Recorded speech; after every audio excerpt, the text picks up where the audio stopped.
Do you have family out of state? Uh-huh. Do you mind me asking where? Chicago. Chicago. I love Chicago. Okay, so I have a car out there. I want you to drive to Chicago, and I need you to stay there for about a year. Hi there, welcome to the Quarter 3 live stream for the winner of Request Wednesday, Age of Wonders Planetfall. Or, let's just call it Planetfall. Although, yeah, actually, you know what? Let's go ahead and say the full name, Age of Wonders Planetfall. It's a very Age of Wonders game. Has a lot in common with Age of Wonders 3. You can clearly see it's like the Age of Wonders 3 engine. But let's just jump into it. I'll try to get some actual gameplay instead of just sitting here explaining screens the whole time. Let's make a commander. Actually, no, let's just, we'll take a preset. No, we should, yeah, we'll take a preset commander. The campaign is basically a tutorial and then the usual scripted missions, so forget the campaign. We'll do a scenario. So far at this point, there are 5 planets that you play in this scenario, and I don't think there's advanced setup where you can set things like, hey, how many oceans do you want? How much lava terrain? How much Arctic do you want? You can set sliders and whatnot for that. So I'm not sure if these are each just variations on those. The various slider settings. Oh, this looks terrible. It's infested. It's fallen to the xenophage. The Imperial world is the default. I think we should just go with this at this point. We don't want to do anything too funky, right? Let's select a commander. Speaking of too funky, where's the one I made? Somewhere I made one. Look for the one that looks like Sarah Palin. No. I don't. Let's see. So, kind of like in Age of Wonders 3, a commander is a combination of a race and a what are they? Ideology or philosophy, or I think it's called secret, whatever. So let's just take one of these. I don't know. Frankly, you know, we should guess what faction. Okay, so Vanguard is like the humans. Kirko is the Zerg. Assembly are robots. The Syndicate, I think they're like the merchants. The Amazons are Amazons. The Devar are dwarfs. And is that all of the factions? I think so. Or, excuse me, races. Let's just be. I don't want to be another Vanguard. I messed around with the Vanguard and the bug people so far, the Kirko. Let's be a robot faction. So, how about this guy? Assembly Celestian. Celestians are an ancient order of psionically gifted individuals. I don't know if you guys know, that's how you pronounce the word. It's psionics. Psionic. Psionic. They sway enemy soldiers and colonists to your cause. Okay. NPC diplomacy bonuses. Okay. Strong morale buffing and damage reflection. Probably through psionics. Uses the psionic and thermal damage channels. Well, you know what? Let's Celestials. All right. So I just learned about Celestials in the Marvel Universe. They're 1,000-foot tall people. You know that planet in Guardians of the Galaxy? Not even a planet. That space station called Nowhere. It's a big old head floating around. It's the head of a Celestial. That's me learning about Marvel. Okay, assembly. Void Tech. Command highly mobile units that can teleport. Creates temporal clones.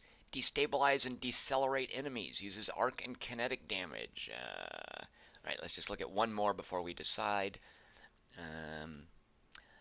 Ellen Shaw. Alright, check her out. Synthesis. Deploy AI demons in battle. Hack and override mechanical units. I'm liking this. Bolster strategic operations. Integrate the populace into the network. Let's do this one. Alright, so we're going to be Ellen Shaw. Oh, what are her abilities here? Basic assembly. Okay, she starts with basic equipment. These are traits, and this part is actually kind of disappointing. You can take traits, and there's negatives, and it seems like there's not a lot of options among them. Okay, so she starts with basic equipment. She is a scholar, which gives her decreased secret technology research cost, because this is going to be a branch in the tech tree, synthesis. So it'll be cheaper for her to research it because she's a Star Union scholar. And then what is this? Data repository. Start with 2 random texts. I like that. All right, and she has no negative here. You could have things like, cruel, addicted, weak, lazy, cowardly, Republican. You know, things like that. All right, let's start. Oh, there's going to be a cutscene. You guys want to watch it? Gives you a lot of backstory. There's a planet. We're falling onto it.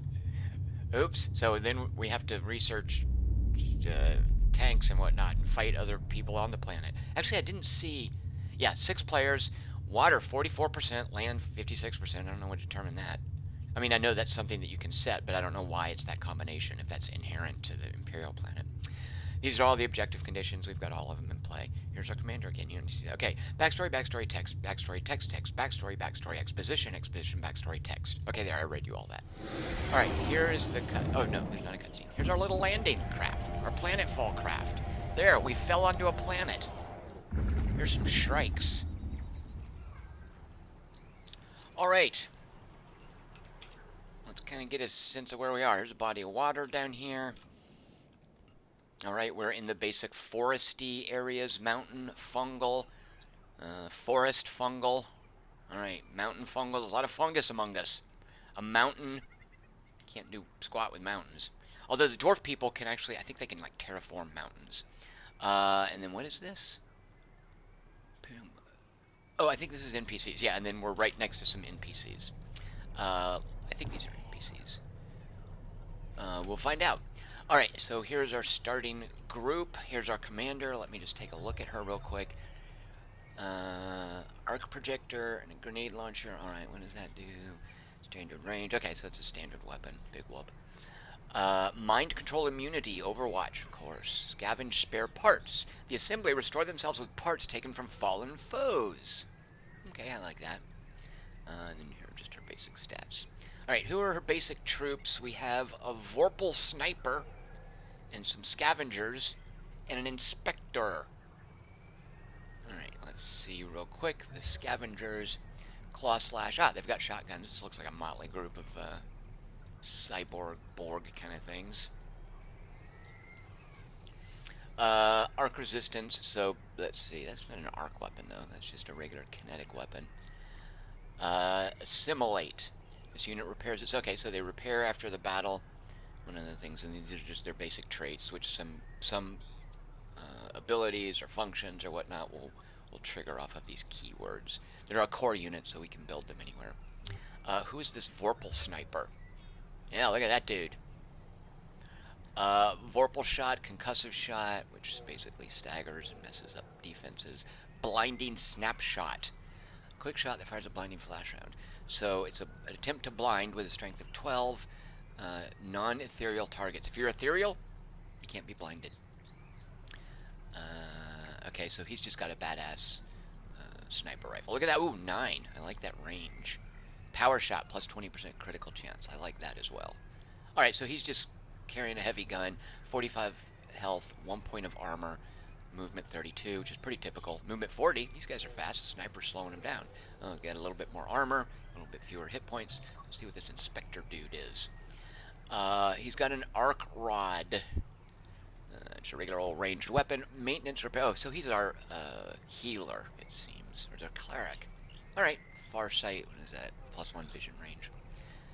This is also, I believe... Yeah, I believe this applies on the strategic map. So you bring him on. Yeah, he's a little scout cleric dude. Alright, so there's our starting party, or starting army. Let's see, our army strength is 690, to keep that in mind. Okay, so here's some neutrals. This is just army strength. Army strength is 340. There's a couple of shrikes and these little spitter bugs. What do we have over here? These little crystal dudes. And then down here, Paragon. So I think this is an NPC faction. Why am I not figuring this out under? Okay, we'll go check that out in a minute. Alright, so let's see. Also finally looking at our starting city or colony, or oops, that's not what I meant to do. Okay, so here are core units, so we can build the scavengers and the inspector are also core units. Here are the basic buildings we can make. Each city can have one of these cores. You can decide which of the resources you want it to focus on. This is a sector system, which I'll show you shortly enough. Here are our basic stats. We've got a population of 3.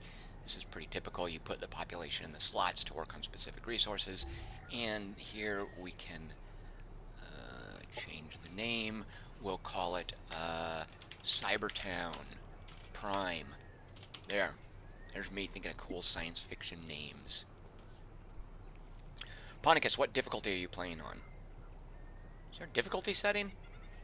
I mean, I'm sure there is somewhere, but I didn't change it, so whatever normal is. Curzane subscribed on Twitch Prime for the 6th month in a row. Thank you very much, Curzane. So you know what? Curzaneville. Okay, oh, except I misspelled Curzane. Hold on. There, Curzane, like that. Curzaneville.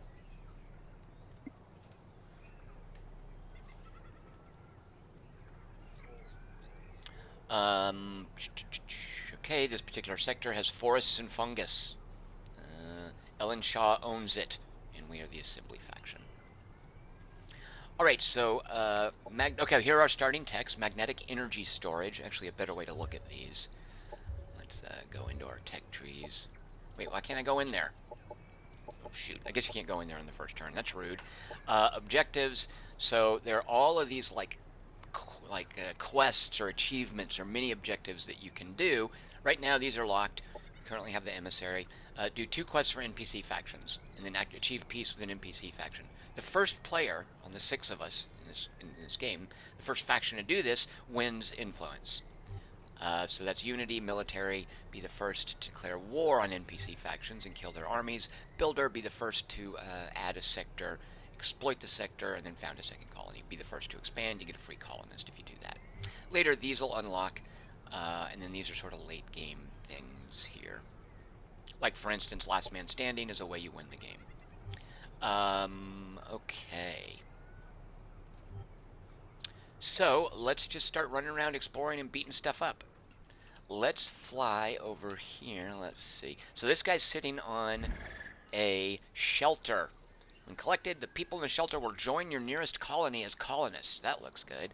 This is just production. So it'll help us build something. Oh, which that's what I was going to do. I was going to set something to build. So here's what's weird right away. If we're assembly, if we're robot people, why do we need food? Come on, guys. If you're going to have these asymmetric factions, alright. And do we need food even? Yeah, look, food, making us grow. Alright, well, here I am, the robot faction. I guess we're cyborgs, we're part biological, so fair enough. Here I am, the robot faction. We're going to make a central biofarm. This is going to be a food-producing city.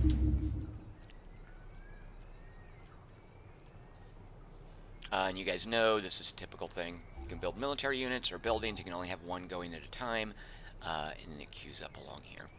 Like Age of Wonders, the cities, and kind of like Gladius, although I like Gladius better than this so far, the cities are pretty much nodes to crank out military units. You know, this is a game very much about getting into what I'm about to show you, which is some tactical combat. So, a couple of Shrikes, and what is this thing called? A Mega Beetle Baby. Famous hit from the 80s, of course. Mega Beetle Baby. Let's go fight them. We're going to do manual combat. It's a safe battle, so safe is the easiest level. Then it goes, I think, low risk, and then eventually like high risk or risky. Let me just show you a manual combat. We'll also get a feel for our units here. Alright. Make sure the sound. Can you guys hear like the cool sound effects here? Let me know if I've got the sound balance screwed up. Alright. Right away, here you can rotate the camera. So, let's do something that's backwards to the way I'm used to having the camera rotated. So we're going to go into options and invert the camera rotation. Now, oh look, wait, did it make a difference? Hold on. Before this was doing nothing. Okay, so that goes... Okay, so that goes clockwise. Hold on. Sorry. I was going to complain about something, and I don't want to complain if they fixed it. And that goes clockwise. Yeah, okay. It doesn't do anything. That check button does nothing. The camera rotation is the same either way. So, way to release it, guys. Yeah, it's ready to go out the door.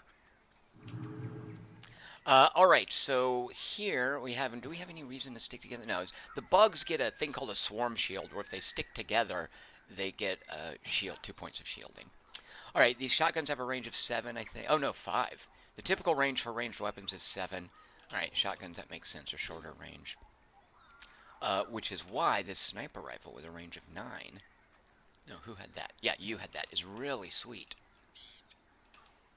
All right, but because it's a sniper rifle, I think if we move, we can't use it. What else is this ability here?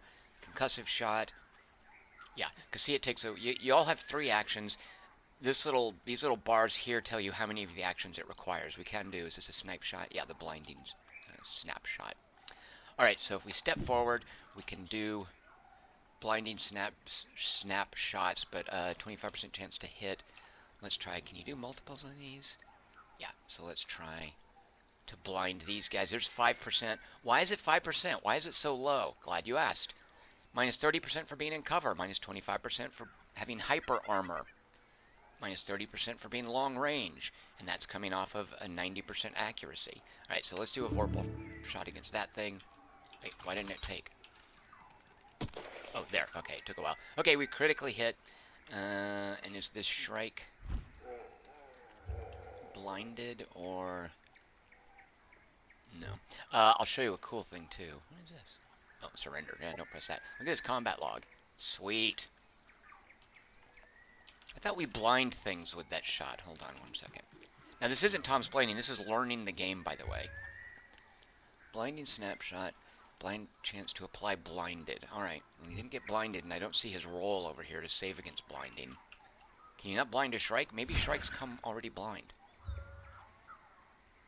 No, not that I can tell. Alright.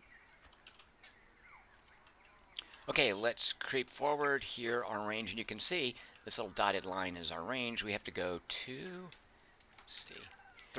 hexes forward. So that'll only let us fire twice.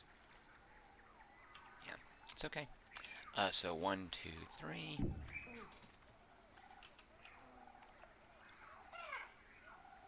15% chance. Now, see its hit point bar there divided into 3 sections? So we know it's got 30 hit points. It has no shielding or armor. Each time I hit it, I will do damage equal to the little shaded portion, the little sliced portion. If I hit it 3 times, it'll kill it. I've only got 2 shots left, so those little glowing segments are how much damage I'll do if I hit both times. Which is unlikely given that I've only got a 15% chance to hit. So actually, I'm just going to put her on Overwatch. And then move these dudes forward. Just sort of do some flanking, unlike the bugs who you want to keep together. I guess it's okay to split up. I don't know, we'll find out. And there you can speed up the animation on the strategic level. You can't on the tactical level, which is a little bit annoying. I don't need to watch people walking everywhere. I've seen it enough. And then you just come on nosy over here. Oh, do they have defensive hunker down? Yeah, 4, 4, 4. All right, just that's in turn on defensive. And here we go. Now it's these dudes' turns.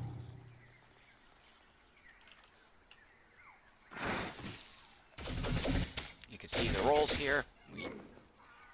So we squandered our opportunity fire on those things, which is okay. So it looks like Shrikes are just melee combat. And I could actually verify that by looking here. Yeah, you can see its little range. Swoop and Strike have a range of 1. Oh, and that's a cooldown. Swoop is their more damaging attack. It's on a 1-point cooldown. It has high impact and can cause bleeding. That also has high impact, and it's better against air-to-air weapons or units. Now, here's what I have a question. If I have a melee guy, can he attack someone who flies? It looks like not. Oh, wait, that's okay. So let's step forward. Yeah, you can't attack a flying unit with a melee unit. I'm okay with that. It's thematic. That makes sense. But we can come around here and punch these dudes. Actually, is that what we wanted to do instead of the shotgun? I'm assuming their melee does more damage. No, the shotgun does more damage. Why would I want melee? Oh, okay, so they're shotgunners, I guess. Okay. Well, that's okay. Let's shotgun up close and personal. Oh, shoot. No, I had the melee selected. All right, I'm dumb. All right, let's come around here. Actually, we can shoot from where we are. Oh, shoot. Oh, I had the... It's melee by default. All right. And then watch these guys. All right, what if I do this? Ah, stupid rotation. And let's see. Can we shoot? Let's step up. Yeah, it even says at the top, shotgun, 10% chance to hit. What's up with that? Get closer. 25% chance to hit. Why? So minus 10 for flying.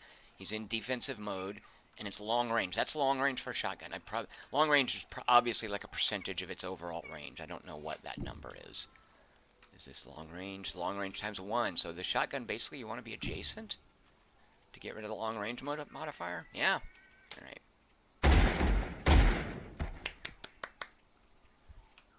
Ugh, stupid rotation. Alright, we can snipe. That's a 55% chance. We can't 30% chance. So, oh, the animation of him or her lying down missed the vorpal shot. Alright, here's our, what is this weapon again? It is the arc projector. So the arc projector will fan out and hit multiple targets if they're nearby each other. So we get 3 shots.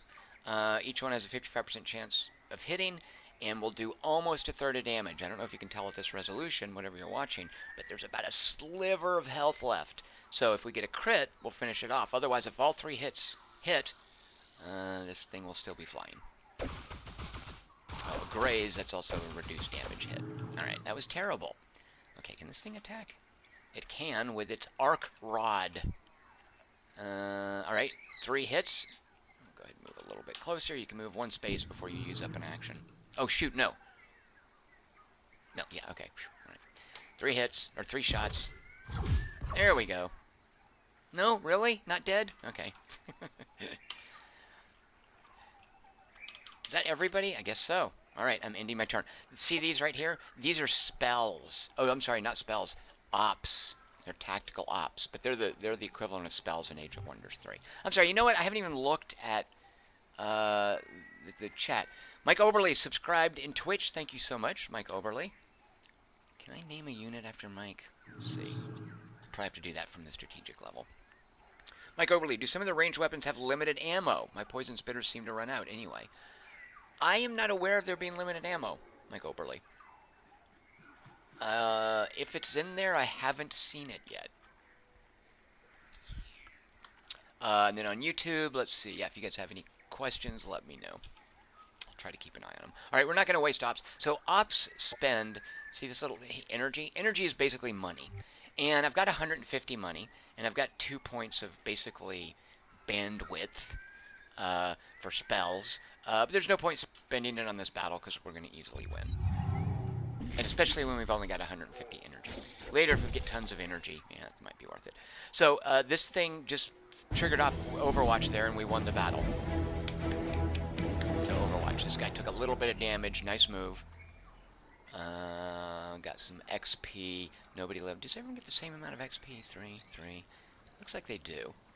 So I don't think this is a game where you have to like, oh, I want this guy to level up, so I want to make sure he gets the kill. They all got 3 XP. What else did we get? Let's find out. We got the 1 population, and it told us, because it told us there was a settlement or whatever underneath that Shrike. So we now have an extra point of population in Curzainville. It's up to 4. Let me see if I can name a unit. Where's our cool sniper? Do you guys see where, if you were a game designer, where would you... Disband unit. No, don't do that. Maybe you can't name units. Alright, fair enough. I'm okay with that. Seems a little weird. You can name towns. Oh well. Look at these mods. Right now I can put in ocular implants to give me a 10% bonus to critical chance hit, plus 1 strategic viewing range, but I've already got that from this inspector thing. I'll eventually get a lot more options for these. These basically use, there's a resource in this game called Cosmite. And Cosmite is used for upper tier units, for unit upgrades. It's basically your, I don't know, advanced resource. Like energy is money, cosmite is for special things, then you have research, and you have this influence for diplomacy and expansion. Alright, can she reach this round? No. Is this shrike on anything? It's on an overgrown biodome, so if this territory or sector were seized, that biodome would make extra food. Alright, we'll just start moseying out here towards that little stash of goods, which gives us production. What is this? How did I get... Did he get left behind? No? Alright, I've got a spare... Oh, you know what? I probably started with him. He's like a scout. Yeah, he flies, 32. Alright, so let's just start scouting. Don't have a sense for... Yeah, we look like we're smack dab in the middle of the map, pretty much. We're closer to the bottom than the top. So, alright, let's just start scouting down this way. Maybe there's a control here to name units? No. Alright, sorry I can't personalize units for you guys. Okay, let's just come down this way. And there, Curzaneville can annex its first sector. Now, to annex a sector, you have to be standing on the little sector control spot in the very middle with an army, which I do not have currently in position, but we'll remember that next turn, and I'm just going to end the turn. There are notices that pile up along here. That's pretty typical.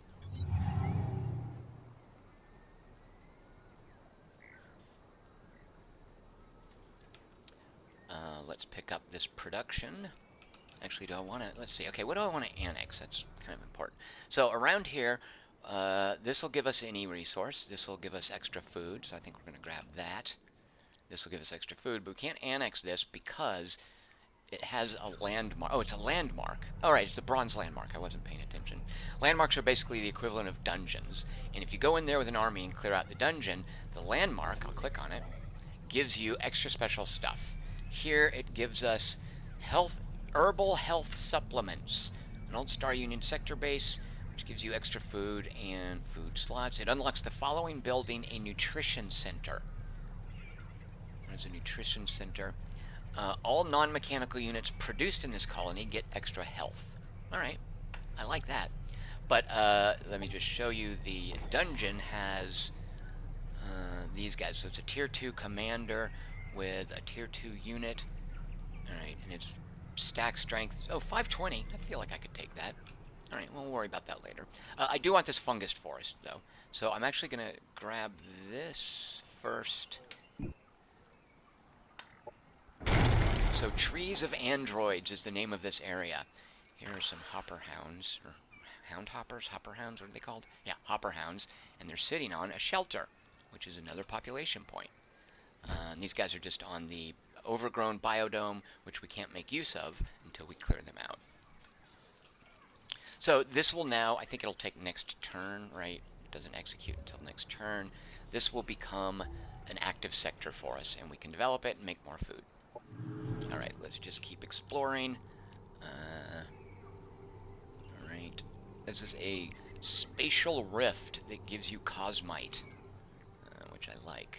Alright, let's just start basically making a ring. So when you're flying, every space costs 4 units. Otherwise, you can see, if I left click on a space, you can see at the very bottom, this is a fungal fertile plains. It's plains. It costs 6 points of movement to move on plains, and this is Age of Wonders 2. 8 to move in a forest. What is this, like jungle or desert junk? 8 to move in these ruins. And the movement points, you've got 8 left here. They're in these little bars. It took me a while to remember this too. If you want to separate an army, you just click on one of these and then move this guy out separately. So because this guy flies, he can just, everywhere he goes, just takes 4 points. There's a repair site. Let's see, goody huts light up like this, by the way. You can sort of see. So let's come up here and see what that is. It's a derelict power plant, but I think there's defenders on it. Yeah. Come over here. That's got defenders on it. And he can easily fly over mountains, so haha, other people can't get over those. Alright, then here's our stack here. Let's go ahead and take out these guys. We can't get there this turn. Now we can set research. Alright. Military research is divided into military and social stuff. 2 whole separate research trees. Now, each research tree has multiple branches, and this is pretty cool once you realize how it's laid out. Um, so the social branch has operations down here are basically spells. I mentioned those before. You could see them in the battle. There are tactical spells. Then there are global level strategic spells. In this branch, they're all called operations. There's strategic operations and tactical operations.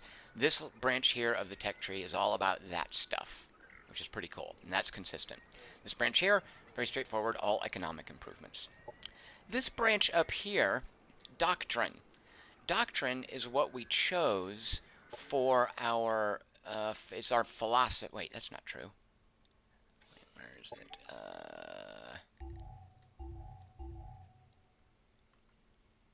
Synthesis. Is that our doctrine? I think that's a doctrine. Is that true? Hold on. Let me see if I'm getting my terminology straight. Oh, no, assembly. That's our race. Sorry. Yeah. There should be... Yeah, here's synthesis stuff. All right, sorry. So our race is our doctrine. I don't know why they don't call it a race. And this is all assembly stuff that's specific to us and unique to us. If you play the bug faction, if you play the human faction, if you play the little space dwarfs, you don't get this on their own. And let's see. This starts with efficient scavenging. So basically, it gives you battlefield autopsies... gain knowledge for each enemy unit killed. I like that. What else? The assembly can see uses for things others would discard. Rewards from clearing structures are increased. Now would be the time to get that. Neural interface. So this is a colony upgrade. Colony gains plus 10% knowledge income for each ruins sector. And remember, I was looking at the sectors before. They all had fungus and forests. There was a ruins one down to the southeast. So this just basically encourages the assembly to grab ruins for tech research. And eventually, what is cyber operations going to get us? Gain +2, basically bandwidth to cast operations, which is good, because normally if you want extra bandwidth for operations, that's down here somewhere. There, right there. Operational effectiveness will give you, you'll go from 2 to 4. Even up here in the third tier, you have an option to go to 6, and that's unique to the assembly. Otherwise, I don't think you get more until tier 8. Is that right? Yeah, then you get 2 more there. So that's the assembly. That's how the assembly gets additional bandwidth to cast their spells, their operation. So is that what we want to actually? I think we want to go with this. Hold on, the military infrastructure, and what is this in colonizers? Yeah, so that's what we want to deal with right now, so we can build a colonizer. All right, so we research that. Click research. Now let's look at military. What do we want to research there? So synthesis is all about our secret, I forget what it's called, secret tech, or, you pick a race and a class. These are all specific to our class, which for us is synthesis, which right off the bat will give us a Guardian Demon Shell. The unit's 25% harder to hit by ranged attacks. They also become integrated, allowing them to interface with... Okay, so this is a basic unit mod that lets your units tie into the whole synthesis concept of integrated networking stuff, and it gives them armor. Unit gains a plus 10% accuracy and critical hit chance and also becomes integrated. So a targeting demon shell and a guardian demon shell. All right? These are unit mods. They're ways you upgrade your units. Integrated military networks. All mechanical and cyborg units are integrated, allowing them to interface with synthesis technology. All militia units you control become integrated. What? Alright, I don't know what this is. I love the Civilopedia in this, by the way. Integrated.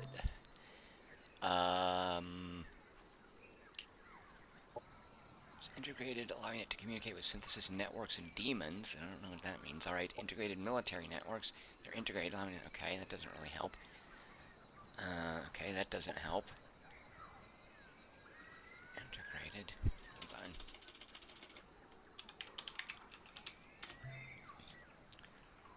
Synthesis. This is what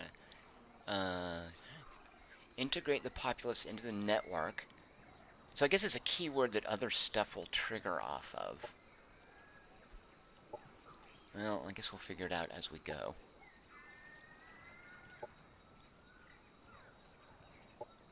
Huh, alright. Alright, well, I'm not entirely sure what that does, but we'll figure it out. So this is all about our our race, our synthesis. Here's the weapon type that we picked, I think. Or no, this is unique also to our race. Firearms, these are, I think, the kinds of damage that we do. Firearms do impact, arcs do electricity. If you're a faction, like the bugs have poison. One of these is an upgrade to all their poison abilities.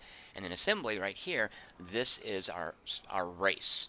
So you'll see this little drop-down menu. Right now we've just got assembly. Apparently, I don't know how this works yet, there's some way you can either co-opt or take advantage of other races' tech trees, which is pretty cool. So let's see, what is their basic ocular implants, which, oh, we have this because we already have, we started with molecular computing. We started with this and with magnetic energy storage, which attacks from arc weapons. Okay, it's a way to buff our arc weapon attacks, duh. And arc discharge is a spell we can use, and this is the other spell we got. Signal shredding sends a pulse of disrupted energy through target and mechanical or cyber unit. Alright. What does reverse engineering give us? It's a unit, a tier 2 unit. Is it a core unit? No, it's our specialist, which looks like maybe a more badass cleric, I think. Look at that arc blaster, a better weapon. And there's a good weapon as well. You know, let's go for economy. Oh, no, we're on the military tree. You can't get military. You can't get economy on the military. Let's see if we can figure out what this synthesis stuff is. I'm curious about that. Alright, we've picked our text in turn. Sorry, let's see. Did you guys have any questions? Mike Oberly, the research trees are frightening. Mike, they shouldn't be, as long as you do just kind of appreciate what each section is. This can seem like a huge splash, but all these sections tend to be specific to some of the choices you make in terms of what leader you're playing. But yeah, there's a lot to pick from. And just remember, you've only got like one tier at the beginning. So I'm only choosing amongst 8 techs. You know, well, slightly more because I got the 2 free techs. But early on, like any good tech tree, it doesn't overload you with too many decisions. But yeah, there's a lot of stuff in there, a lot of gameplays in the tech tree, which I love in a game design. Alright, so we added this sector to Trees of Androids now as part of Cursainville.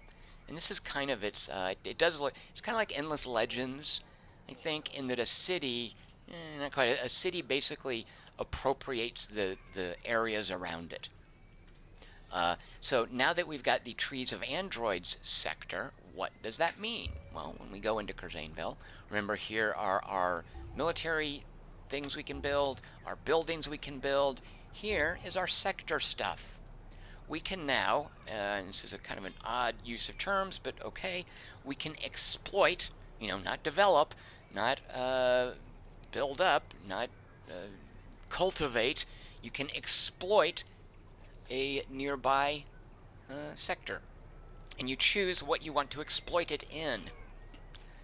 So I think you'll see this has 2 little tree. We have 2 features that feed into food exploitation. The forest gives you production and food. The fungus gives you food and knowledge. So that means 2 things here will give us food. Now I'm not entirely sure how this works. What does this one get? I think I have to explore. Let's see. Fertile plains and fungus both give you food and knowledge. Whereas here, the mountain gives you knowledge and energy. Production and energy. The fungus gives you food and energy.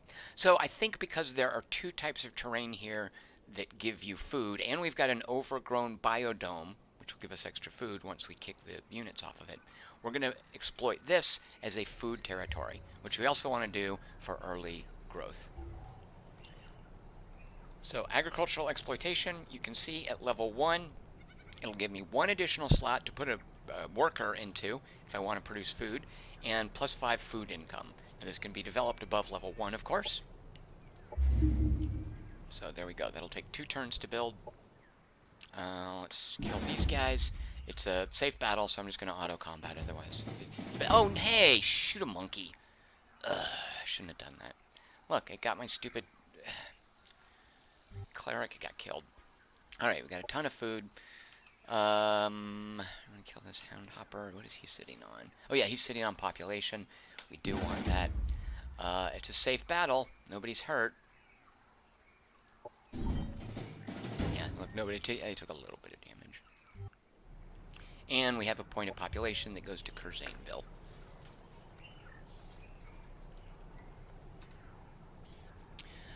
You'll see also in Curzaneville, look, here are 7 points of population. 2 are working on food, 2 on energy, 2 on production, only 1 on knowledge. Look at our happiness. It's at -2. Now this is very similar also to Age of Wonders 3.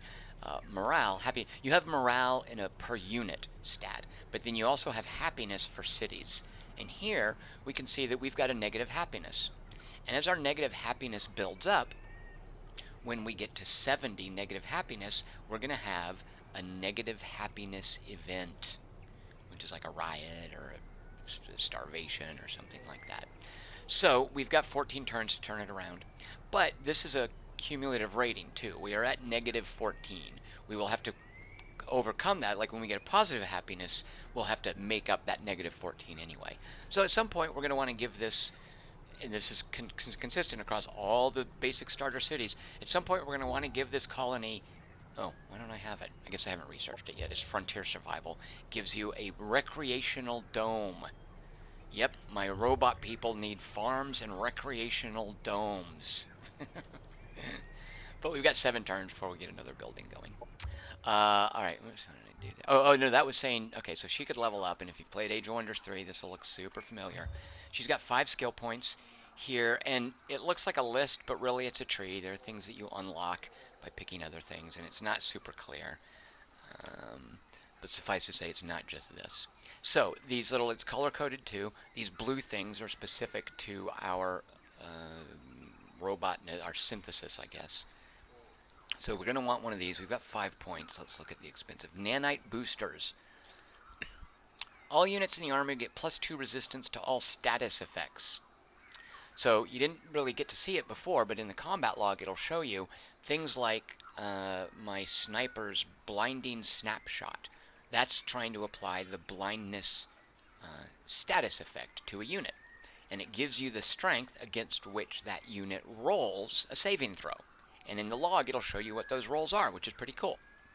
So if I take this nanite booster, everybody's going to get a +2 to their saving throw against all status effects, which is pretty cool. Early on, though, I'm not sure I really need that, though. Advanced levels of stagger resistance, which is good. When you get melee attacked or hit by a really hard-hitting ranged weapon, you lose one of the action points that you would get next turn. That's called staggering. So resisting stagger is good. It lets your units do more stuff, kill things more quickly. And I do like these repair. This unit repairs itself. Okay, so this isn't just for the whole army. And of course we've got infantry, so I could become, where's infantry commander. Oops, I didn't mean to do that. And give everyone +10 additional damage. But no, I don't want to do that. I do want to get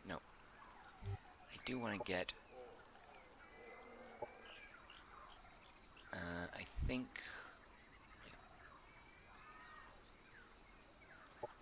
Yeah, let's get the stabilizers and this assimilate. Alright. Alright, so they've got 4 movement points left, which isn't going to get them anywhere because you'll note this area takes 6 to move into, and the forests are 8. So this guy, actually I wonder if I should backtrack him and put him back in this stack. No, let's go ahead and keep scouting. Alright, let's work our way out here. I was hoping, oh, is this it? Nope, here's a silver landmark. Going to be even tougher to defeat. And here you can't see what the defenders are. You have to send, and when you go here, only one army can fight it at a time. I think that's the case, right? Or are these the defenders? So this silver landmark will give us a rift generator, which all void tech units do +10 damage, and all units get a point of shielding, which is pretty cool. But it's going to be a long time before we can assimilate that into any of our colonies. Alright, we're just kind of doing a loop around our colony to get a sense for the lay of the land. Look at this, a teleportation pad. When you step on it, nothing happens unless you choose teleport. In which case, boom, it'll take us right over there. So it's a fairly short-range teleport, but it's a teleport nonetheless. Created sector base for... Oh yeah, it's just telling us it created that base. So this little graphic right here just means it's a sector of this colony. And you can see it looks just like a little pavilion, or it's a little open area, little structure with crates. Once this turns into an agricultural sector, which is what we're developing it for, it'll look different. And you can see, oh, that's creating agriculture. Furthermore, this right here, our overgrown biodome, that's telling us, hey, that gives us extra food. Which, let's see if we can see that now. Oh, here we go. We're producing 41 food, and you can see on that list, 14 of it is upkeep, 10 is what we get from workers, because remember we had 2 workers in the food slots. We only had 2 slots we could use. The central biofarm, which we built here when we determined what kind of central structure this colony should have, that gives us 15. The colony center, which you always start with, it's just it's like your palace, that gives you 20, and we're getting 10 from the overgrown biodome. So whereas our food income would have been 31 without this, it is now 41. And what does that do for us? Well, in 2 turns, we're going to hit our growth threshold of 86 food. And you can see the stats there. So here's where you can see your food growth, and here's where you can see your happiness growth. And these can be positives or negatives. Alright, ending turn. Am I Tom-splaining too much? I'm sorry, I should just play more. Mike Oberly, is the orange dotted line on the map the sector boundary? It is. Okay, oh, real quick. Okay, so we're meeting an NPC faction. Mike, let me get back to that, because the sectors are super important, and I want to show you the tools they give you to sort of keep track of sectors and how they work. So, we're meeting here an NPC faction. This is not one of the player factions. NPC factions are like, city-states in Civ 5. There's also great NPC faction stuff in Endless Legends, in Age of Wonders 3. These are neutral factions that we can court or conquer before we go up against a full-blown other player faction. And I think we're going to court them just because I'm not comfortable enough with this faction to be aggressive with it yet. So these guys, they haven't met anyone else. It looks like here's us. They're neutral towards us. We don't know. We can't buy anything from them. Eventually we could buy stuff from them. I think this is just showing us the sector where they're located, in case we wanted to conquer them. Yeah.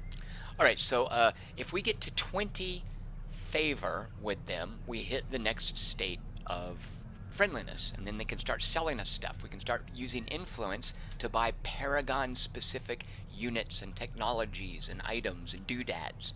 So we're just going to say hello to them, and we're going to ask if they have a mission for us, and they do, which will give us, within the next 10 turns, if we kill these 4 units, it's just a small unit stack, and you can see, by the way, it's just right down over here, which is what we're showing it to me. If we kill this 4 unit stack, what are we going to get? We're going to get 10 points upgraded to the relationship, which is halfway to the next state. We're going to get 10 influence, and we're going to get 30 energy. So we will naturally accept that because we want to be buddies with these guys. And we now get a little trophy icon over the specific location of the stack we need to kill. Alright, how are these jokers? A syndicate enforcer. Okay, so this syndicate is one of the races in the game. They're, I think, like the merchants. And they're just tier 1 units. I don't know that we really need to fight them. I think they're not going to move. I think they're defending this. Oh, it's a pirate. Oh, it is a spawner. Alright, so it might behoove us to take that out. Because they will spawn mobile roaming mobs. So their army power is 440. Ours without our healing dude is 599. Let's go ahead and take that out. So this is a low risk battle. It's 1 step above a safe battle. So let's go ahead and fight this one. By the way, if I see this and I'm like, whoa, whoa, no, I don't want to do that, I can just cancel.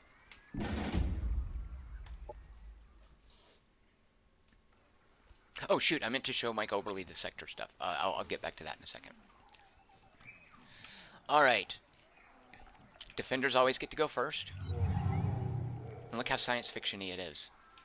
Like it looks like some like Tatooine looking place, but with Naboo colored foliage, or foliage, as some people go. What is going on here? What is this like shielding nonsense? Oh, shielded. Okay, well, that's exactly the graphic. So the unit's shielding a nearby ally, giving them +2 shielding. So they've got 3 points of shielding. So shielding and armor intercept damage. Shields are negated. Melee ignores shielding, and psionics ignores armor. So I think also there are variations for things like fire and arc attacks that interact differently with different defenses. So these guys are psionic jerks, which means they will ignore armor, which I don't think. Are we big on armor? I should have looked at this. 2 points of armor. 2 point. Oh, okay, yeah, 2 points of armor. I mean, that's not a lot, but you can definitely get that up. 3 points of armor. All right, their psionics will definitely punch through our armor. What else? And I'm guessing they just have regular, just from the graphic of them, I'm assuming they've got range 7. Oh, they've also got arc weapons. Yeah, range 7. This powered blast at range 3. So a short range powered blast at range 3, long range, or just regular range, 9 points of damage. And do they have a psionic attack? It looks like they don't. Alright, so that's the indentured servants. Is that what they were? Indentured. Those are scavengers. It's the enforcer and indentured. Alright, let's look at these scavengers. Scavengers. Oh, they're the ones that they're my dudes. Alright, they have shotguns. Yeah, look at that. Range 5. That's unfair. Yeah, and it looks like there's no limited ammo. And then finally, what is that their commander thing? Was it enforcer? Oh yeah, the enforcer is the thing that is radiating the shields, right? Defense mode. So when a unit ends its turn, you can tell it to go into defense mode if that's an option. Most units have that. And when this unit goes into defense mode, it erects this Sci-Tech shielding. Units are 25% harder to hit and can't be flanked. That's good. So it reduces accuracy. They can't be flanked, and they get 2 points of shielding. Let's see. Sci-Tech, so it has a psionic attack for 12 points if it's adjacent, and a Bone Crusher, which is a range 3, and it's on a... No, it's not on a cooldown. Shockwave. Bypass all armor. Can affect cripple. I guess I don't understand why you would ever do the Psi-Tech Strike. Oh, I see. You can only do this, when you do this action, it ends your turn. These, repeating, you can do these for each action you have left over. So that's why. Alright, so they're just melee guys. Alright, so let's creep up. We've got our range 9 sniper. If we move forward 1 space, they'll be in range. I don't think we want to shoot at these guys while they're super armored. So what are they? Oh, they have no armor. They just have the... they just have the shielding. Alright, so that's not a big deal. Whereas these guys, 2 points of armor. And these guys are on Overwatch. And you can even see when you select them. You can even see, and it's the shotgun, range 5 Overwatch. We can easily deal with that with our sniper. So look at this 2 here, by the way. Cover. How cool is that? Let's see. Is our shot... So it's a full action, yeah. So it's going to take all 3 of our actions. If we move out of here, we can't launch it. This also is a full action. And the blinding snapshot, which we looked at before, is a single action and it tries to apply blinding. So let's... Okay, I'm going to kind of cheese. Let's see, do I have a range? No, I can't even look at my ops, really. So you can't use your operations on the first turn. They're charging. There's a way around that, but we don't have that. Alright, well, I'm just going to creep up here, and I thought I would get within range. Nope, not quite. Alright, in that case, come around here, and, oh yeah, now we've used all the shots. Let's see, so we can't snapshot. Range 7, we still can't snapshot. Let's see, if you hit G, it's an overlay for the hexes. 1, 2, 3, 4, 5, 6. Why can't I snapshot here? Oh, I can. Okay. 30% chance to hit. Let me just show you this here. We rolled an 81. We needed a 70. That was a hit. And the Syndicate failed their check. They needed to roll a 7. They needed a 100, and they rolled a 7. I assume these are on D100s. So the Indentured is blinded for 2 turns, and let's just see real quick what blinded does. Blinded. So units, accuracy minus 40. So this pulse repeater, you'll see, is normally a 90. Now, it's a 50. And they can't use Overwatch. Did they even have Overwatch? Yeah, they did. But they can't use it. Haha. Alright. And this is a 7 range weapon, right? So, I think we can get up here. Let me see what that shotgun's Overwatch is. Yeah, so we can stand right here and the shotgun can't reach us. So let's get into this cover. And because this is a repeating shot, we can plink away at these guys.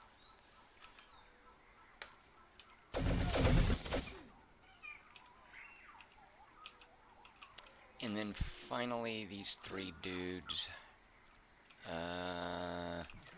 You guys creep around this way.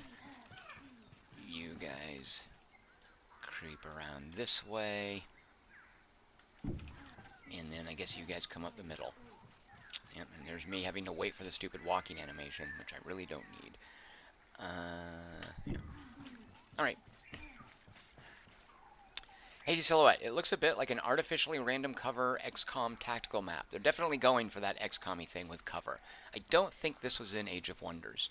Left empty. This is very busy.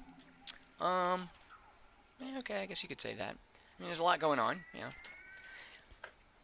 I think if you've played Age of Wonders 3, though, it wouldn't be anything too daunting. Oh, so now my units, by the way, I can still use, so I'm just used to hitting 4, 4, 4. If they have any points, actions left over, they can use their defensive mode, which just makes it harder for them to be hit. There's a Sonic Blast. Miss, haha, 6 hits, 6 points of hits.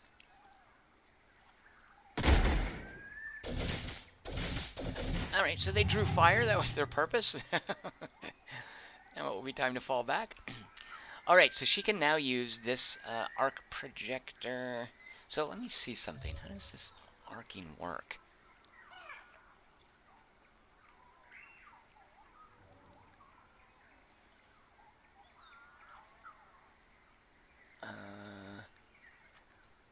That's a grenade.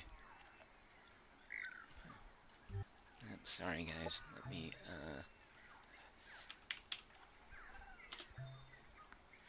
oh, well that doesn't help. What about arc space?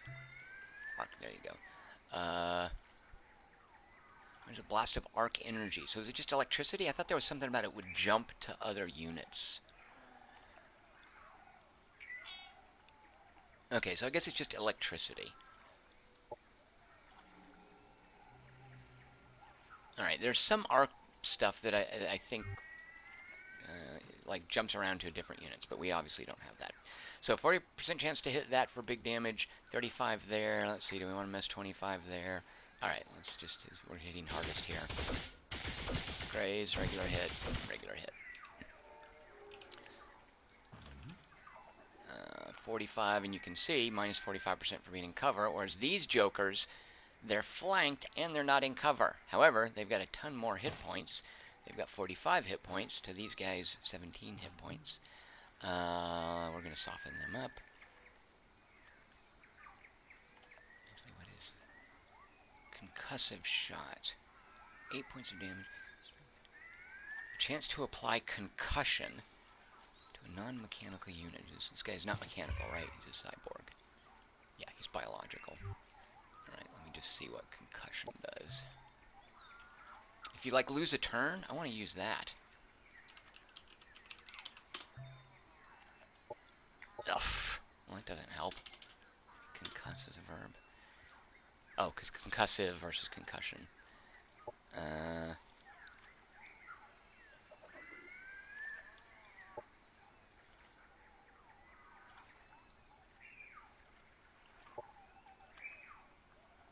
It's not telling me what a concussion is.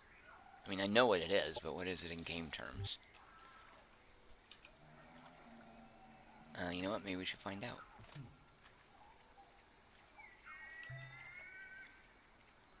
Going to do a lot less damage. Concussion. It's a 65% chance of causing a concussion. I like that we see that percentage chance. Alright, let's do it and see what it does. Ugh, that animation taking forever. So, they passed their check. They needed to get a 65. Oh, 65% chance. And they rolled a 96. Jerks. It did stagger them, though. Alright. Now, there are, so these guys have precious few hit points left. They've got 13 out of 44. You can have the option to have the unit count reduced graphically as they take damage. However, and I think in Age of Wonders, as something takes damage and its unit count is reduced, unless I'm thinking of one of the heroes that might magic games, if I'm confusing it with that. But as the unit count of something is reduced, it does less damage. I don't think there's any similar provision in this game. Alright, 60% chance, 18. Alright, I think we're going to lose one dude, but I think I'm okay with that too. What if we just use the shotgun? 15, 7% range. Okay, let's walk up. And they're, by the way, they are staggered, so their little overwatch doesn't apply. Now if we use the shotgun versus that. Oh, let's use the shotgun. Alright, next.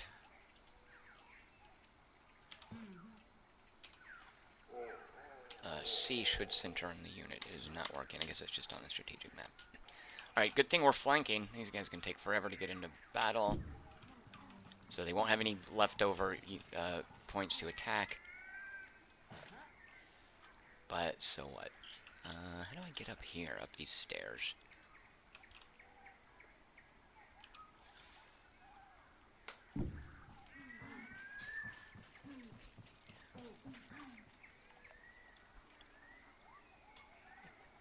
Mike Obley, I think Age of Wonders 3 is the same regarding reduced units doing the same damage. Yeah, because it's very clear, too, when you have, like, some units are a big ol' huge mythological creature, and some are little tiny armies. So here, I don't think there's any similar rule, is that everything here is pretty much just one unit, but some of them are represented. So it's strictly cosmetic to have fewer units. But that's a graphics toggle.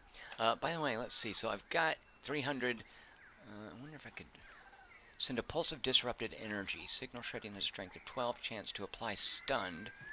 The stun fails. Okay, so we know concuss isn't the same as stun. And the arc discharge. Single enemy unit 9.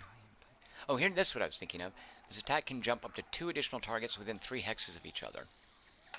Let's see, what if we did fire this?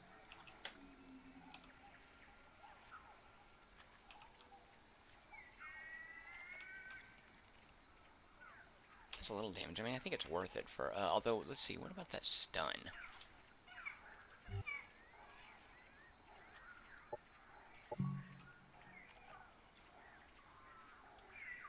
So I'm not seeing a percentage chance. Oh, there you go. 88% chance to stun.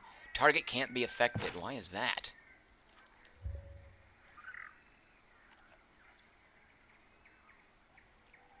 What makes him immune to stun?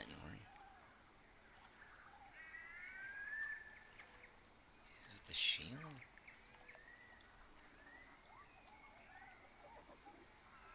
Alright, well, for whatever reason, I'm not seeing anything there that tells me why it can't be stunned, but let's actually do that one.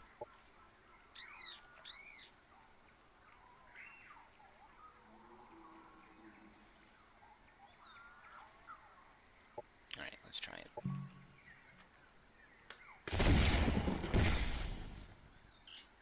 So I'm guessing stunned just means, hey, you lose a turn. This unit can't move or use actions. 1 turn remaining. Alright, who's next? So, end turn, and nobody has any defensive modes that they can hunker down in.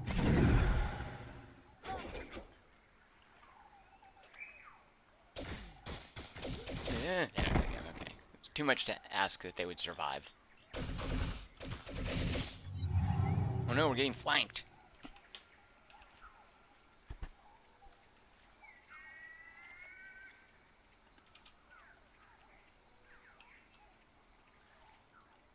Speaking of flanked, facing matters in this game. So, this is going to kill this guy. Let's see, what if we shotgun these guys instead? Oh, they have Overwatch. Wait.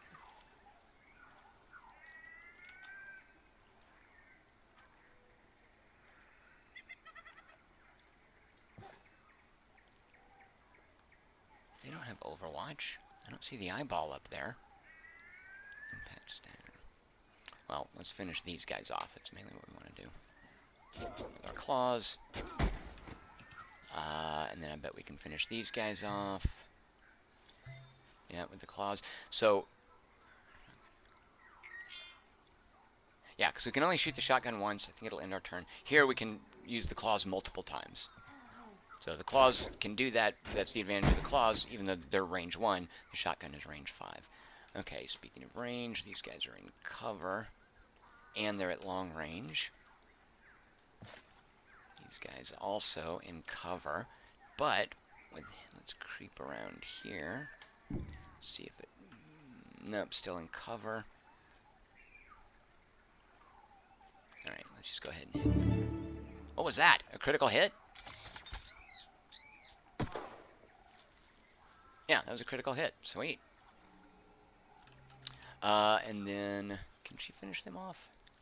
50% chance. Let's go for it.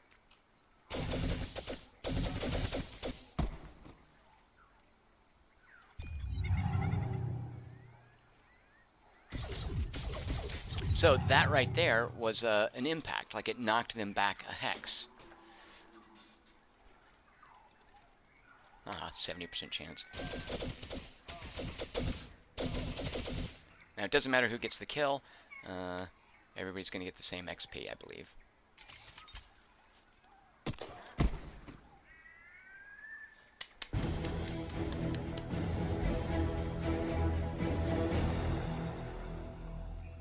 Left empty. I can't help but feel the 3D is a hindrance. Everything would be clearer and easier to navigate top down. Left empty. I should have showed you the camera options because you can definitely play it top down if you want. All right, we got 146 energy, and check this out. We got a Din Din. Who's ready for Din Din? Who wants a Din Din? So it's a melee weapon that a hero can use. High impact stagger units. Okay, so it hits hard, bypasses all shields, but all melee does that. I don't know why it's bothering to tell us that. Feast. Heals for 5 to 10 units when damaging a biological or cyborg unit. I like that. So if you have a melee hero, this is a fun thing to get. Let's say you don't have a melee hero. Let's say you're never going to get one. Or let's say your melee hero has something way better than a Din Din. You could just click this. Anything with a $sign means, hey, you're getting rid of that, you don't want it. And we could get 246 energy. But we do want this because that'll be a really nice thing for a melee hero. Maybe we should even check out whether this should be a melee hero.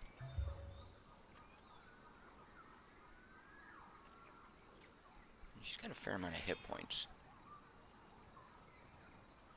And you can, of course, use skills. Like, there are a bunch of these skills that'll help you with melee. Like, where's the top one? Extra vitality. You can do things that give you extra speed. Look at this, pilot. In one of these slots over here, you can put, like, a tank or a mount or something. Oh, mods. Do we want to buy these? We've got plenty of this cosmite to spend. So yeah, if we give her the ocular implants, she gets an extra point of armor. The static buildup module. Attacks from arc weapons have a chance to apply static charge. A debuff that lowers the target's arc resistance by 1. I see. Additionally, this mod grants 10% increased damage.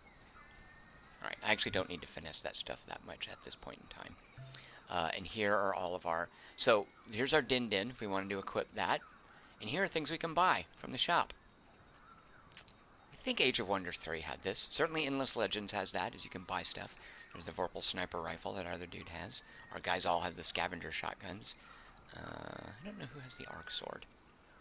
But you can make your hero use whichever one of these weapons. Why can't she get a chopper? Requires hero skill, piloting. Look at that, chopper.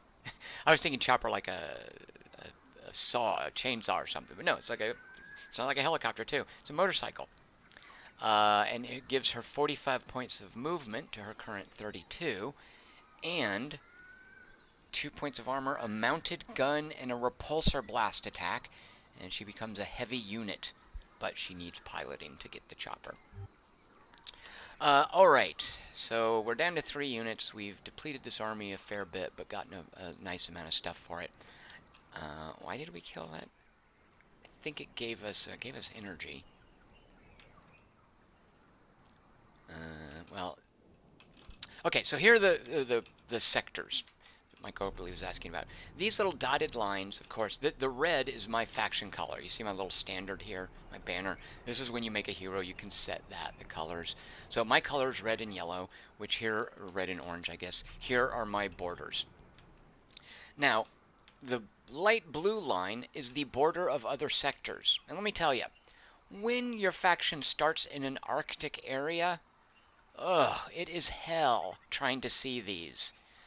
I feel like they could have gone with a solid black line, because look, is it Shift P? Control P? Shoot, hold on, there's a way to turn the sector lines on and off.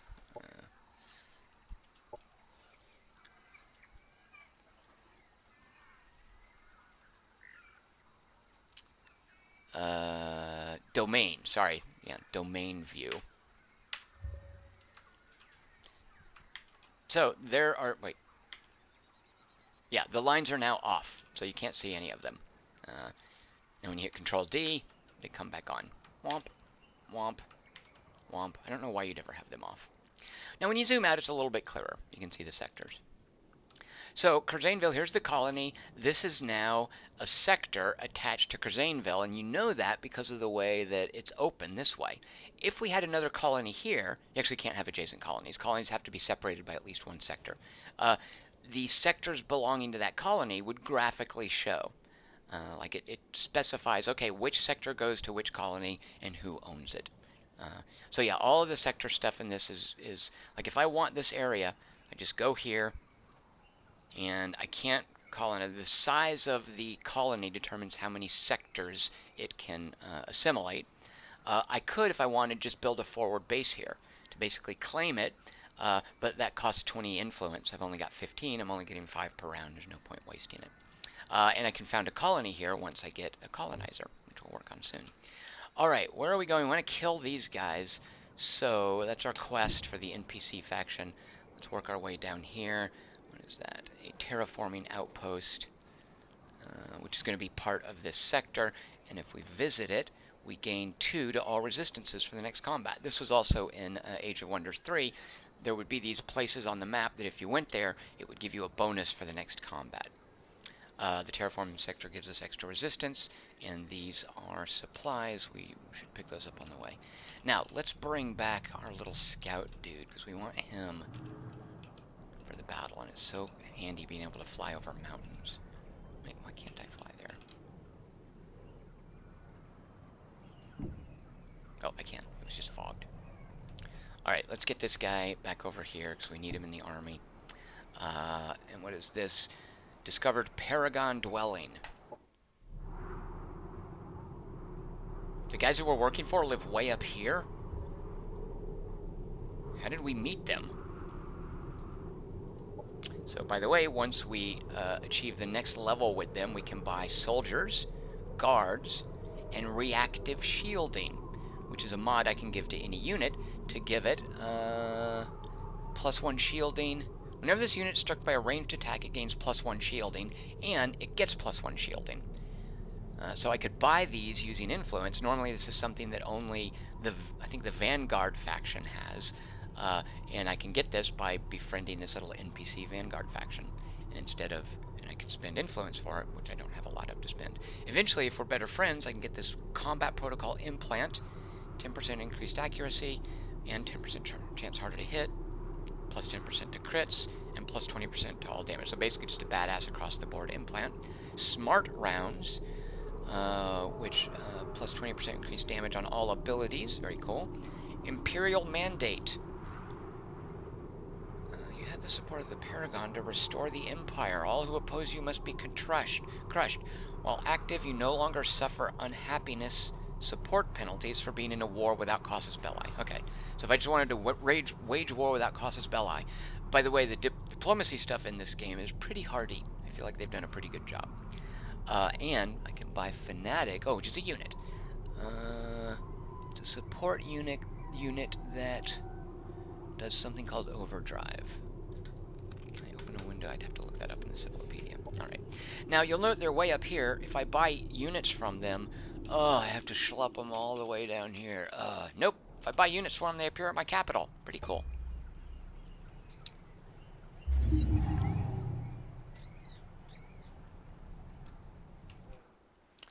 Alright, these are our texts that we have researched, and you can tell because there's no counter here. We've got one more turn before we get the Society tech, which is Frontier.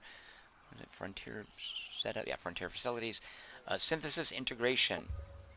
So it gives us these little demon things for defense and offense that have something to do with whatever integration is, which is unique to our synthesis. Alright, we'll figure that out. And global bonus. All mechanical and cyborg units are integrated, allowing them to interface with... So it sounds like it means I can just equip synthesis technology. Alright. So integrated just means, alright. Guess I'm not clear why that's a big deal. Alright, so do we want to work our way down here? What is this? Is a demon deployment?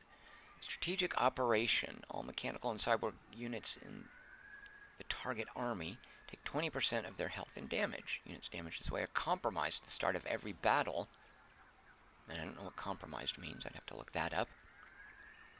So this is a way to attack internal system overload hack to attack mechanical and cyborg units on the main map. Maintenance demons. This is just a healing spell. 0-day vulnerability. Target enemy colony has their operational defense reduced by 5 and their happiness reduced by 8. On failure applies civil unrest. So basically a debuff to enemy cities. And then eventually what's information control? We get a hacker. So this is a tier 3 unit. Alright, we're not quite ready to deal with that. So these little specialist units here. Skirmisher. Sorry, he's a skirmisher. You can't build skirmisher or specialist units until you build the appropriate barracks to train those, which we're not going to be able to do anytime soon. So a military tech. We can work our way up here. Let's get these reverse engineered dudes. What is this going to give me? Subjugation ordnance. Flechettes, which have a chance to, when you equip it on a unit, apply bleeding, which we all know what that does. And a shredder bomb, which is basically an attack you can call down in tactical combat, which also applies bleeding. But let's go with strategic operation. Reprocess one of your colonists to temporarily boost your production facilities. Wow. Oh yeah, reprocess colonist. So it removes a colonist and provides plus 50% production for 3 turns. So that's kind of like the slave whip in Civilization. You eat a colonist and turn him into production. I don't think I've seen that in any of the other tech trees. And sample collection. Assembly nanites. Assault the target army. This is another way to attack an army on the main map, retrieving valuable samples. Damages all units for 20% of their health, and reduces their resistance by 1 for this round, and provides 3 to 5 knowledge for every unit damaged. On failure... Oh, I guess there's a chance... Okay, yeah, so spells can be countered, or they can fail. They instead just suffer 20% damage, I guess is what that means. Alright, let's go ahead and get this, and what's the other thing we get in Arc Blaster? Let's get this. I want to see about this advanced unit. Is he a... He is a specialist, though. We'd have to make a barracks for him. Let's get that, because we can actually use that in the meantime. It's going to be a while before we get a specialist barracks going. Alright, coming over here to join this stack so that we can take on that army for our little quest. Let's pick up these goodies. We got 38 points of production materials. Here are more undefended goodies. When collected, you will gain information that speeds up research. I like the sound of that. So look at these stupid hills. We have to go around them. What if we wanted to go here? Yeah, we could. What is that then? So it's a fungal mountain. Well, what is this? Trying to mouse over. Nope, select the territory. So it looks like this hex is passable. Oh yeah, they are passable. Alright, so why don't I... Oh, I see. It's not saying it's impassable, it's just saying I can get around there more quickly.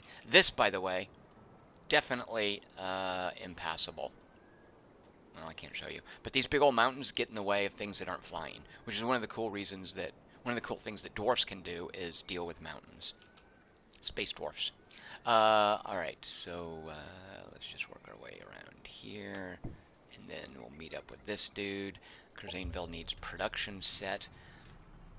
Alright, it'll take 2 turns to build one of these, and 30 energy. Also, see this little 2 red? This drove me crazy. This means Do you like science fiction games where you have to build, where you get to build units? Or are you one of those guys that's like, I don't want to build units. I don't want to have to design spaceships. In which case, you shouldn't be playing these games. Here, let's say, here's my vanilla assembly scavenger. It's only going to cost me 40 energy. It takes 2 turns because what? I think it always takes 2 turns. That's just a facet of building it. This little red 2 means there are 2 mods that I can apply to it. What? Let me show you.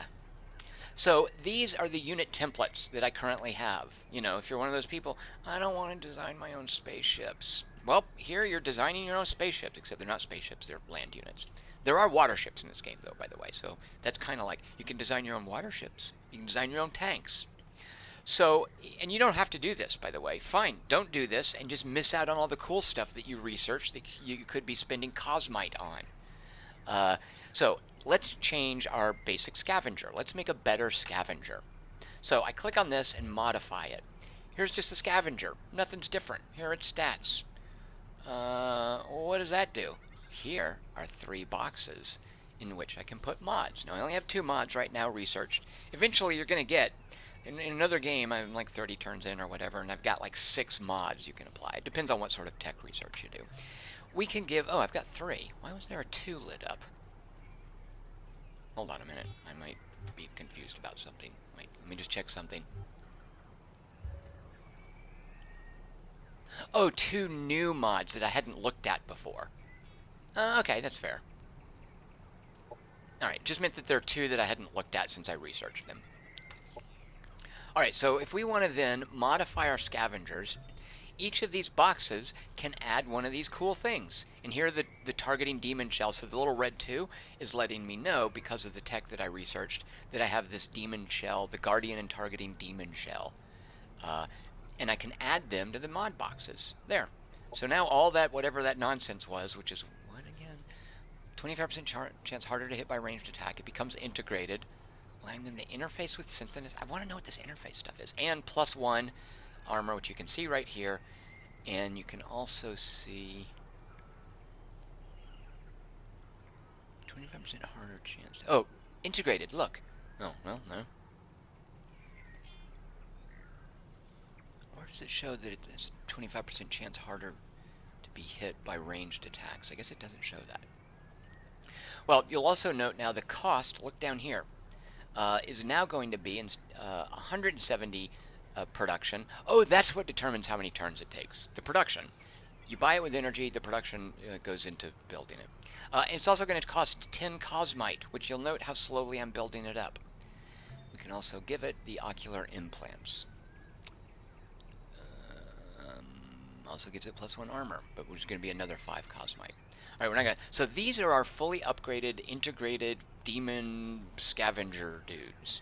So, oh, we can mod the ones that we currently have, which I'm actually going to do.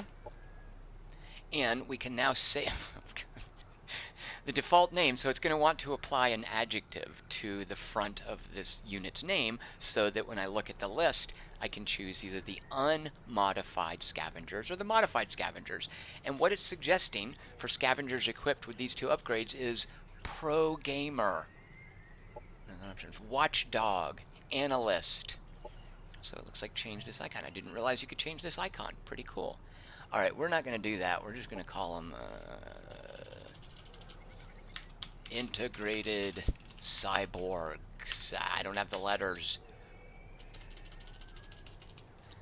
Cybergraded. This is a cybergraded scavenger. What icon do we want to give it? What? There. Now let's produce one. Oh, wait, this is our template list. And now let's build one in Curzane. Wait, actually, do we want to do that? Yeah, here are the barracks to make skirmishers or specialists. I can also shunt all production to energy. No reason to do that. I've got my agricultural exploitation set up over here, which, by the way, if you remember, the graphic for the little plaza has now got this next to it because it's an agricultural expansion. So yeah, let's go ahead and make our cyber-graded scavenger. And now Curzainville is big enough to annex a second area sector. Empire task. All right, so we've unlocked an Empire task. If you remember this screen here, these are all tasks. They're little achievements that you can get a reward for. And the one we unlocked, apply mods to 5 separate units. Use 5 tactical ops in combat. I've only used the one. If you remember, I tried that stun thing in the last battle. And if I do this, I unlock a random hero item, basically treasure. So now that appears on this list. Where is it? Right here, technologist.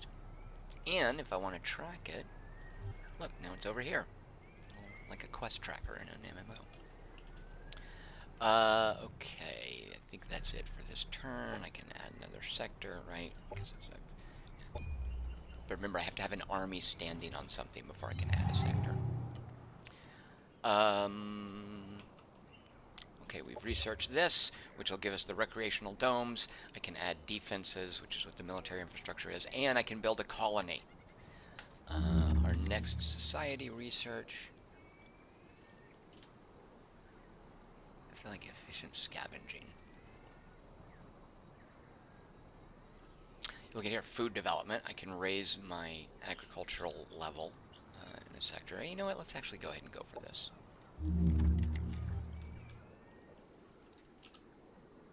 Okay, let's pick up this. What was it? Research, yeah. Let's pick up this little tech dump. Fish in a vat. Inside the vessel, you find a Pasai fish. Some people call it a Psy fish. Chrysalis. Why is that? Look at there. Wow. A Pasai fish chrysalis. Alright, it's a unit. Trapped in a glass vat. Unconscious. According to the ship's remaining logs, the machinery attached to the vat has the following functions. Imprint. Release the unit under your command. I think we'll be doing that. Dissect. Study it and get 30 knowledge points. Dumped up into our research here. Or flush. Free it to the wild. This will impact your reputation. Plus 100 reputation. I don't care about reputation. I'm an evil cyborg robot army. I would like to imprison this Psy-Fish and impress it into my army. And there it is, my new Psy-Fish. Let's look at it. Mind Strike. Range 5 Pasonic attack and a Pasonic Blast. Range 5. Uses the full action. Bypasses all armor. I know that. Okay, so just a generic attack there. Mind Strike. So just a repeating or a full blast action. What is this? Kinetic resistance. Oh, because they're like ethereal. Oh, they're not like ethereal. They are ethereal. Able to fly through walls. They have resistance against kinetic, biochemical, and arc damage. Sweet. What's this metamorphosis mean? This unit evolves when it reaches the prime rank. What is that? Is level rank? Yeah, rank. Wow. Okay, we want to level this thing up and see what it metamorphosizes into. Giant butterfly. Cool. Is this one of the factions, or is this some neutral thing I found? Alright, well, it's part of my army. And then let's bring that... Where's that other little dude? Why do I not see? Let's hit N. Next army. Let's hit N. Oh, there he is. This little banner is above the army. Tells you how many units are in it. Alright. You catch up, and you just... a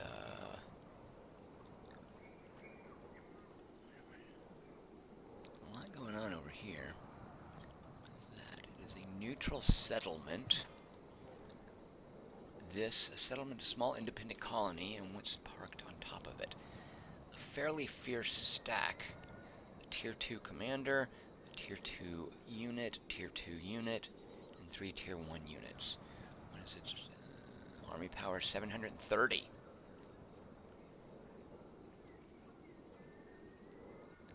Is this a faction? I can't quite tell. No, this army's just marauders, right? No, that's the icon for marauders.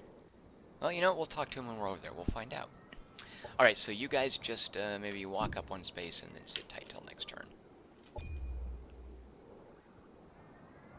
Pony Carnival, this stream has convinced me never to buy Oh, this really, Pony Carnival? This stream has convinced you never to buy Age of Wonders Planetfall. Okay. What turned you, by the way? Mike Oberly, God, thanks, Tom. It was driving me crazy trying to understand the red circled numbers. Right, Mike? I seriously got to a point where I was like, I'm not playing another damn turn until I figure out what those numbers are. I just clicked all over the place. It took me a while to figure out. And you'll note I didn't even figure it out correctly. I thought it was the number of mods you can apply, but it's basically like when you pick up gear in an action RPG or an MMO or something. It's an exclamation point saying, "Hey, you haven't examined this yet. Take a look." But yeah, oh, that drove me crazy. Oh, let's look real quick at our strategic. No, nope, nothing to look. So it's just showing here are our spells. Eventually we're going to get what are called doctrines, which are, in Age of Wonders 3, I forgot what they were called, but they're persistent spells that you can cast to enhance an area. Like, in Age of Wonders it would be things like rainfall to enhance food production. It'd be that kind of thing. So doctrines are things like that that are specific to sectors. Strategics are one-shots that are on the map, like the healing or the attacks, and then tactical are things that you do during combat.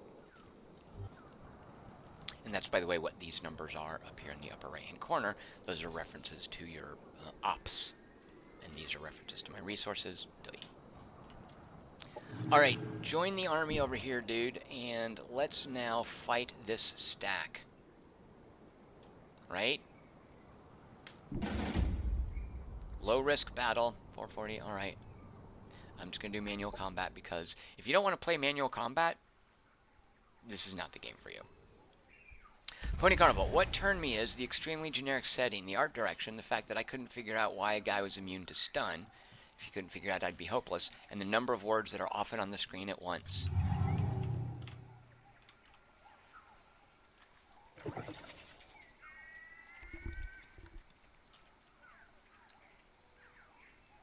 Now Pony Carnival has me wondering. Hold on. Enforcer.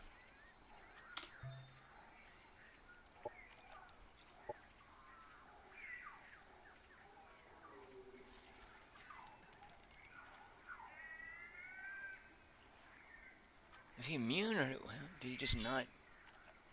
Did he make a saving roll? I forget what the whole deal was with it.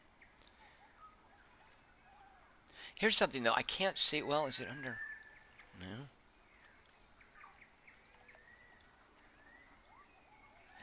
I wonder if it's a facet of defensive mode. That can't be right.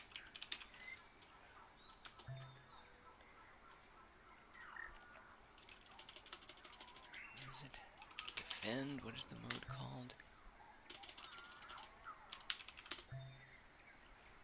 I can't figure it out.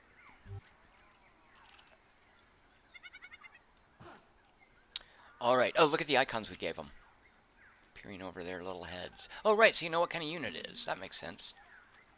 These guys have boring banners over their head. Alright. Alright, what do we got? These guys, okay, good lord, yeah. We're definitely on, not Naboo, what's the stupid, Fallujah.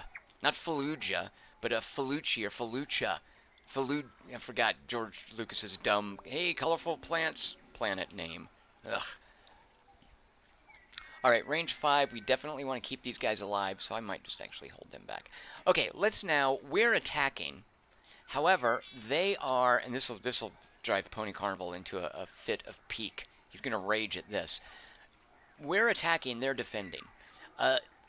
If we get into a solid defensive position and let them come to us, guess what? They won't come to us.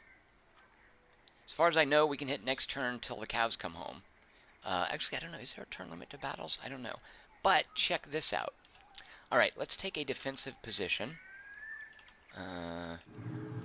Actually, you know what? Once we start hitting them with the sniper, they'll come forward. What I was going to show you, if you take a defensive position and then use... I can't open the operations because it takes one... The first turn, nobody can use operations. It's basically saying, hey, everybody needs to take a turn to get their units in position. You can't, like, bum rush somebody with your spells. Although, again, like I mentioned, there's a tech that gets you around that. If you get in defensive position and you then hit them with like a fireball or something that does damage, rather than sit there and take it, even though you're limited to the number, I've got your little bandwidth only lets you launch so many fireballs. Rather than sit there and take it, they will then decide, okay, I guess we'll attack you, and they'll move their units towards you, which is a way that I've won battles where I definitely was outnumbered, or where the odds were against me. Alright, so we want to get the sniper in position to basically kite them, right? I don't know, look at this canyon. Actually, do I kind of want to work my way around? A little defensive bluff they're on. Oh, I was going to show you. Here's the free form camera. You can do that. And then the regular camera is kind of more fixed to certain angles and levels of zoom. But what you can do... Is it top down? That's pretty top down, I guess. Let's see, can you go more top down if you use freeform? Oh, and you can also turn on the hexes. Yeah, that's as close as it'll get to top down, which you can do. But yeah, those colorful plants, ugh, right? Oh, I do want the hexes on. Okay, so I kind of actually want to work my way around over here. I don't want to move my melee units forward when there's this big old bluff up here. So, we're just going to hug the edge of the map and come around this way. Let's get our melee guys out of the way first. Is this... Oh, I'm on this bluff. How can I come... I have to come down this way. Alright.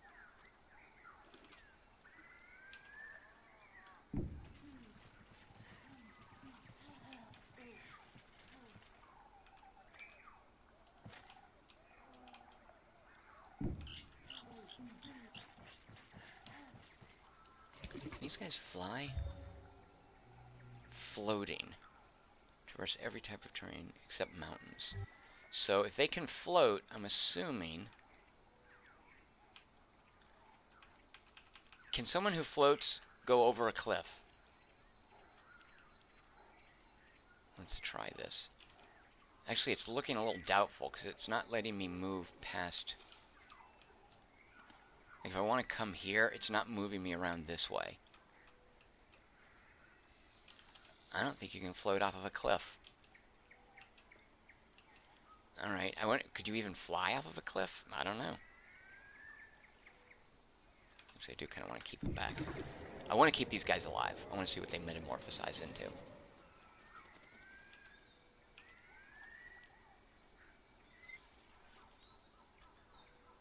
Oh, we can find out. Is this guy flying or floating? He's flying. Let's see if he can go off of a cliff.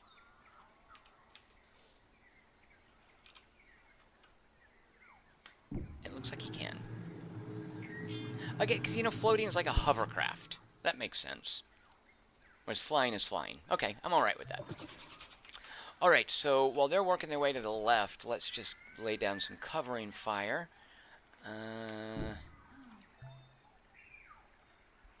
That'll do there. And do you have Overwatch? You, of course, have Overwatch. Let's scooch you. Well, it'll only be for a snapshot, but it's still covering fire. No, it's not covering fire.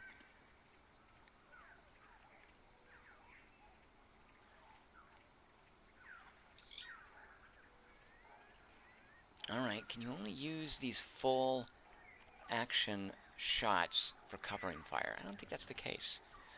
Whatever the case is, you can't use this for covering fire. Quick shot that fires. Maybe I might not have had enough action points left over. Oh, no, because I have the action point to go into defense. And I can even see she's got one action point. Alright, who is this?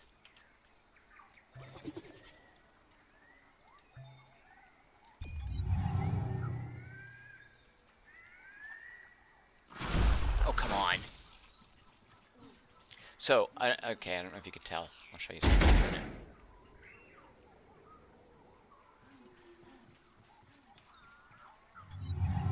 So, remember I put this unit here in covering fire. This guy's easily within range of my weapon. Why didn't I cover fire when this guy... I think it's actually called Vomit. What is the attack called?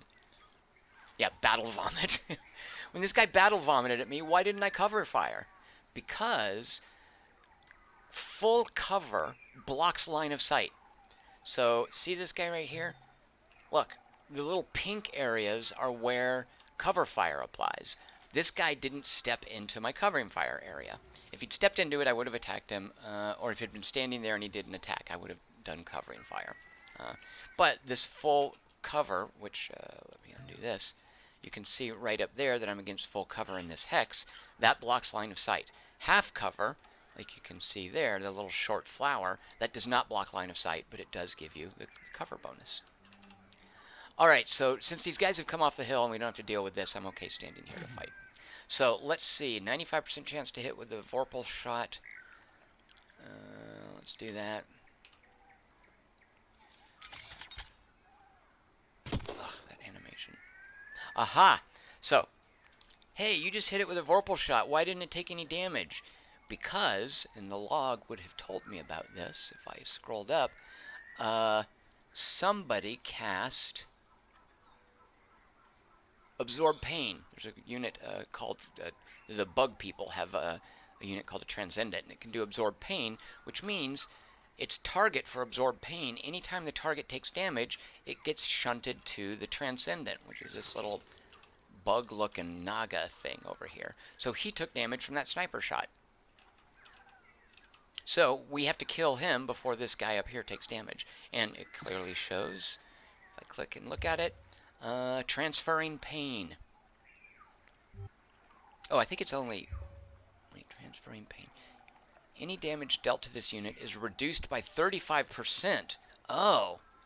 Not only does it transfer the damage, it reduces it by a third. Ouch. Alright. So it's also like armor. No wonder that's effective. And then who can you hit? Nobody unless you move, which you can step out around from behind cover here. And let's see. The grenade, by the way, grenades don't do much damage, but they do mess up units that are on covering fire or some defensive stance. Yeah, look, 6 points of damage, 6 points of damage, 6 points of damage. So all the damage got transferred over there.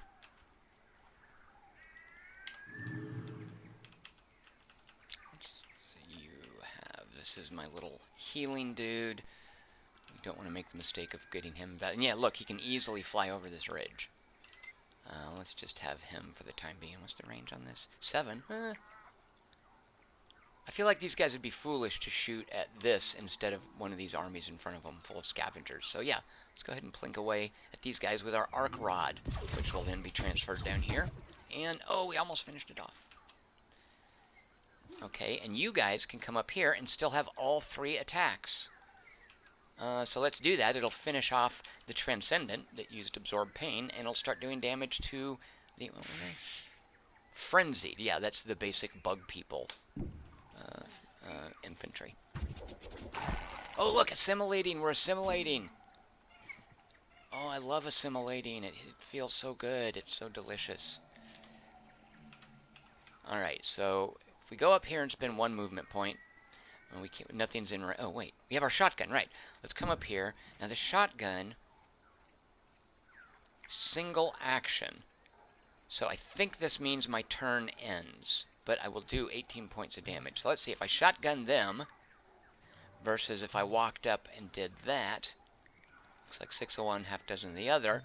But these guys are... Yeah, they've also got a shotgun. You know what? Fine. I'll sit back here and use my shotgun. Actually, let's get closer. Let's see if we can negate this cover and flank them with the shotgun. There we go. 95% chance to hit. Oh, looky there.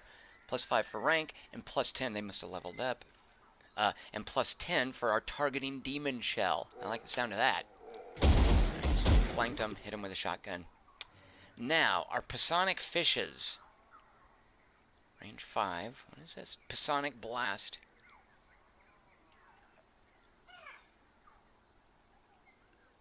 I kind of want to move them up and just give them a shot. Because again, these guys would be foolish to attack my Psionic Fish when they've got a face full of scavengers all up in their face. Alright, let's bring the Psionic Fish up here. Oh, Pony Carnival's asking about this. The Psionic Fish cannot hit these units. Look, if I use my ranged attack, oh, out of range. Let's say now I want to move the Pasonic fish up here. Still can't hit them. How do I know?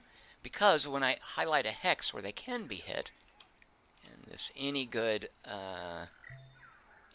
tactical game worth its salt should do this. Look, it's pulsing. And the color is basically the chances, the effectiveness from attacking from that angle. So let's float over here. What if I come out here? No, I can't.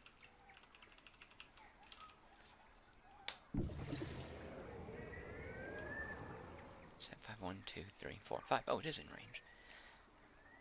Oh, I can't use this because it takes all my actions, but I can do a Mind Strike. So let's Mind Strike. We'll get 2 shots because we have 2 actions left. Let's Mind Strike these Frenzied. We have a huge penalty to accuracy because of range, but 60% is still nothing to sneeze at. Mind Stricken! Mind Stricken! They both hit. Sweet. Alright, you go, fish. And that's everybody's turn. We could do one of these, but I don't feel there's any need to use the energy. Although I do have 500 energy.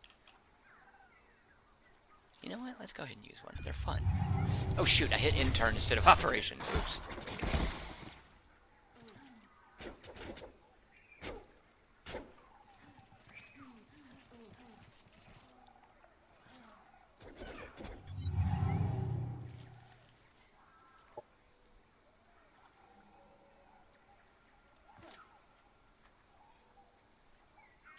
Oh, they're all okay. So assimilating is a facet of scavengers. It's nothing to do with that nano stuff. All right, let's see. Wait, what? Oh, they healed up. I did all that damage and they healed it up by assimilating. Well, these 3 hits will stop that. It's like fighting a troll when it regenerates. Ugh. And then we'll finish him off with this Mind Blast. Or no, Mind Strike, excuse me. It's a Mind Blast. Oh, look at that. A little ranged action. But we don't want to hurt my own guys with a Mind Blast. Or excuse me, area effect action. Haha, you got Mind Blasted, fool. Did you hear me trash talking it? 95% chance with our full-on Vorpal shot. Boom. And you'll note, oh, grazed. So, didn't do much damage and didn't stagger them. They didn't lose any of their action points next round. Okay, you...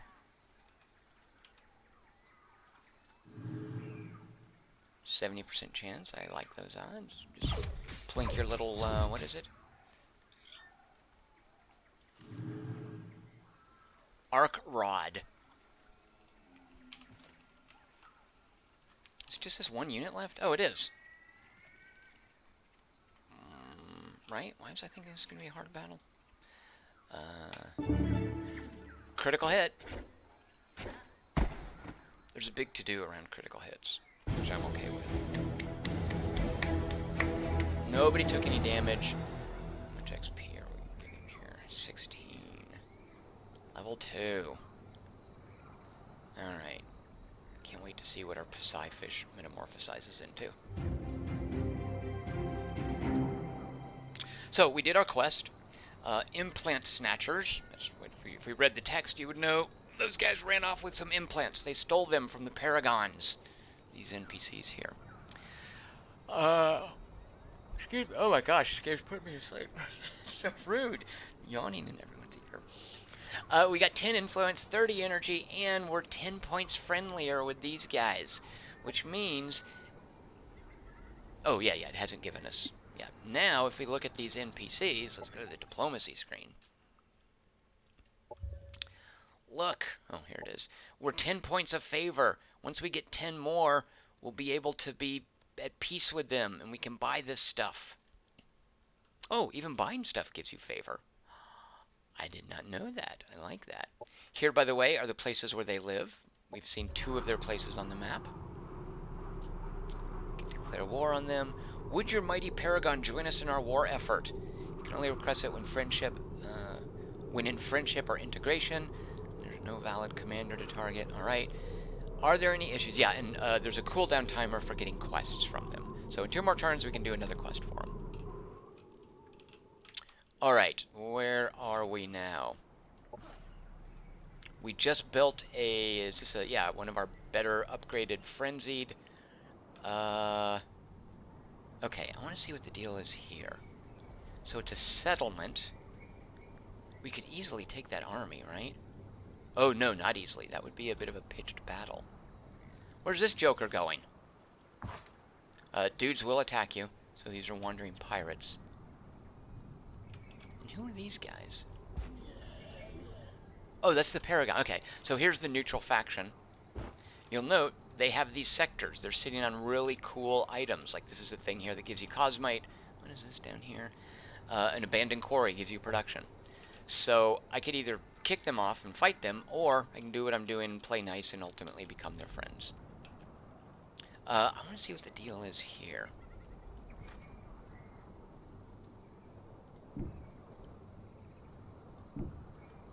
You approach a settlement. The cybernetically enhanced citizenry look at you with curious eyes. The mix of old and new flesh merged with mechanical parts, contrasting in a spectacular way, makes it certain you're dealing with assembly. Okay, so remember that's a race.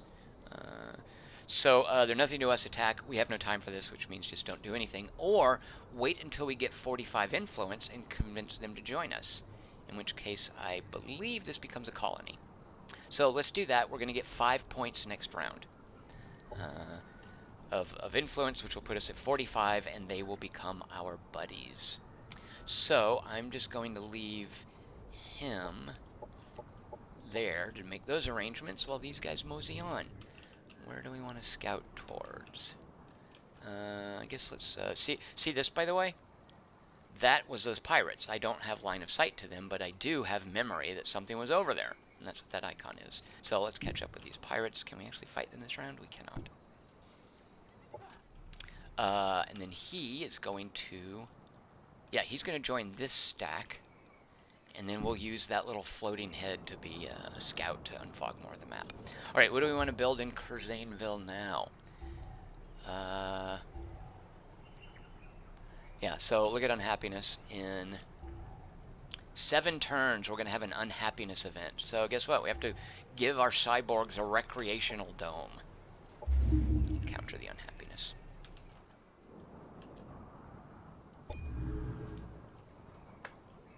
Jason Master calls the planet Dayglow. Rocket Monkey, I like the Fog of War. Yeah, there's a cool Fog of War. One of the operations, the little global things that you can do on the map, yeah, strategic operations, is to drop a monitor down, like a little monitoring station, which will give you line of sight to different areas, but you're using your operational slots and your operational power to do that. We've learned subjugation ordnance, so we can now call in a bomb that inflicts bleeding, and we can equip a mod to our units that has a chance to inflict bleeding. That's what the flechette ammunition does and the shredder bomb. Alright, what do we want to do next for military? So I'm not clear on the difference between synthesis. So assembly is our race and synthesis is our... I think doctrine is literally what it's called. Doctrine, right? And it would be race and class in Age of Wonders 3. I'm not clear at the difference. So assembly is cyborgs and synthesis is networked computers. I think is the flavor we're going for here. Let's get reprocessed colonists. That's cute. Sample collection. That's an operational level. Okay, let's get this reverse engineer. Let's go ahead and research that, and then let's get a specialist barracks up, because in 4 turns we can make one of those. So let's queue up our specialist barracks, just so I don't have to remember that. Actually, let's produce it and move it ahead. Actually, no, I don't need to move it ahead because it's going to be 4 turns before the research is done anyway. Alright, this little scout guy, we now have the 45 influence, so check this out. Convince these people to join us. So we can turn it into a colony. We can turn it into a colonizer. Oh, I like that. You can relocate it if you don't like this area. We can invite the populace to live in our colonies, which just turns them into 2 points of population. We could relocate that to Curzaneville. Or we can decide later. Oh my god. No frickin' way. Oh, there. Okay. I was going to be so mad because I noticed it took away my influence. I was going to close it and decide later. But I still have these options. Oh, I was going to be so mad. I was actually going to go reload a save. Well, one way or another, this is now my domain. I now own this. And what I do with the settlement on it is up to me. Okay. And is it telling me? Alright. Oh, I was going to be so mad, you guys. I was so going to rage. But what we want to do is turn it into a colony. I know that. I like having these mountains at our back. That's a nice defensive position. Oh, look over here. The filthy mountains. Okay, I do like this. I like that each sector has kind of a cool name. Finely kept lawn. Livid peaks. Oh, they're livid. The upheavals. Filthy mountains. What is this water? Body of water. Watcher's Bay. And it looks like it is indeed a bay. There's ocean out here. Remember, this map is, I think, 54% water. Oh, look here. Got some hostiles moving in. Cities have militias. You don't need to leave units parked there. You don't need to waste an army sitting in a city to defend against barbarians. Christy Gaines, this has a Beyond Earth feel. Christy Gaines, this is the game that I feel Beyond Earth should have been.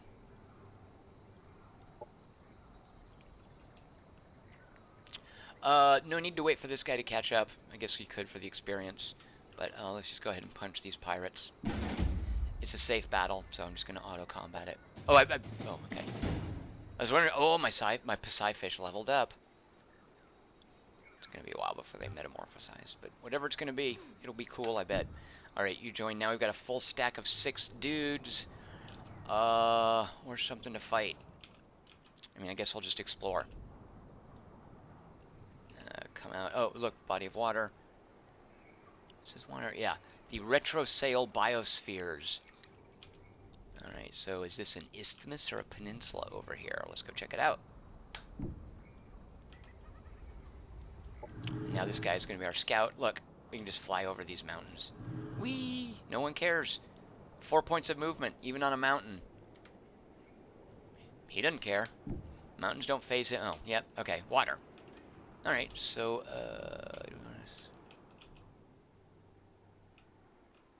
let's see, let's send him over here.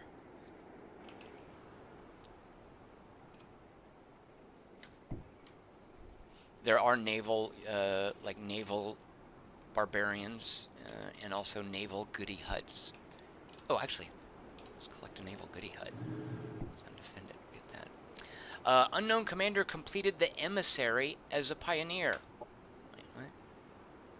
Emissary, yeah, so somebody already snagged this achievement. Unhappiness is growing. Well, we knew that. We're dealing with it.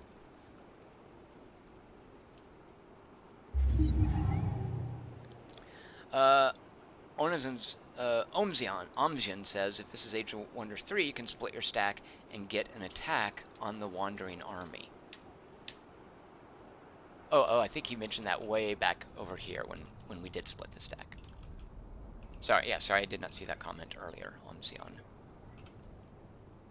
Alright, the Paragons, they have a quest for us? They do. Wildlife nest destroyed. They don't like nests of wildlife. We can do that. Right over here. Well, now we have a place for this unit to go. Gideon's Cremation Rift. By the way, see, okay, why is it called that? What's a cremation rift? I don't know. But I will tell you this. Rivers are, so these are roads. Rivers are a terrain feature, as are rifts. Look at this. It's a, oh, chasms, excuse me. It's a chasm. It causes the effect geothermal instability. So sectors can have positives and negatives. There are sectors that you occupy that can have like ion storms or void warping or whatever that you're like, oh, I don't want to integrate that terrible thing. It's got a negative, but maybe it's in a place you want to integrate it.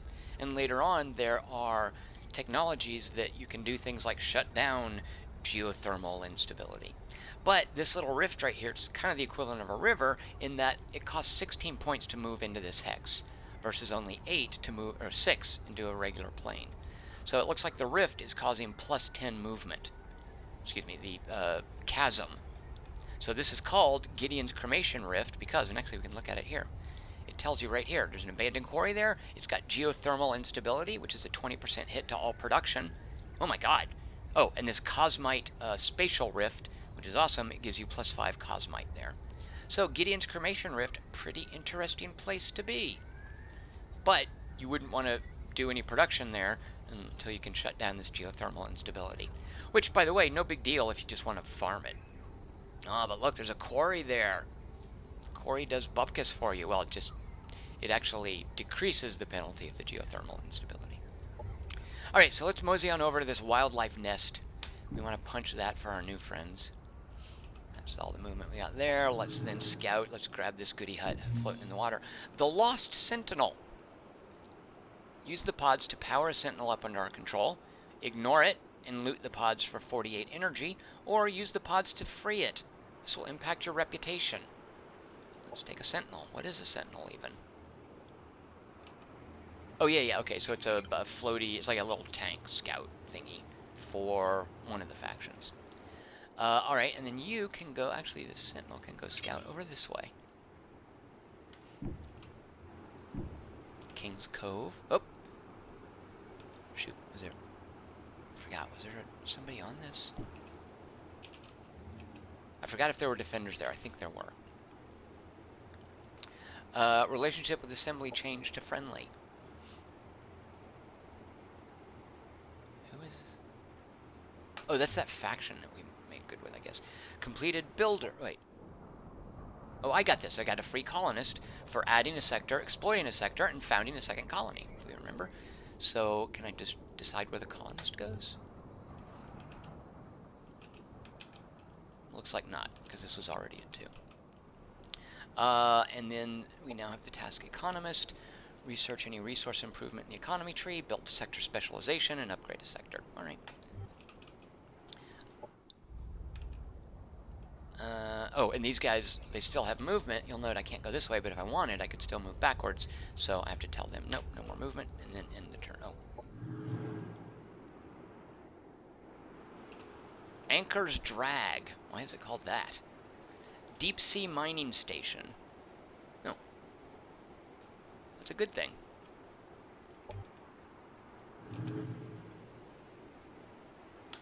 Oh shoot, no, I went the wrong direction. Dadgummit, I confused this with my Sentinel. Oh well.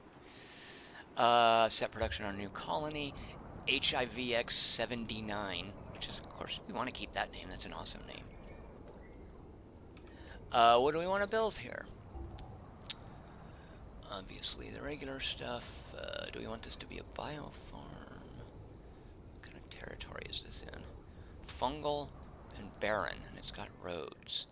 So, nothing special at anymore. Let's make it a...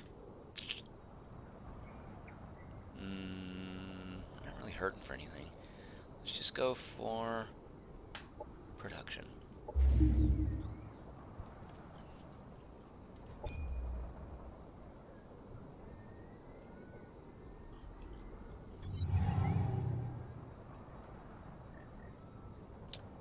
Alright.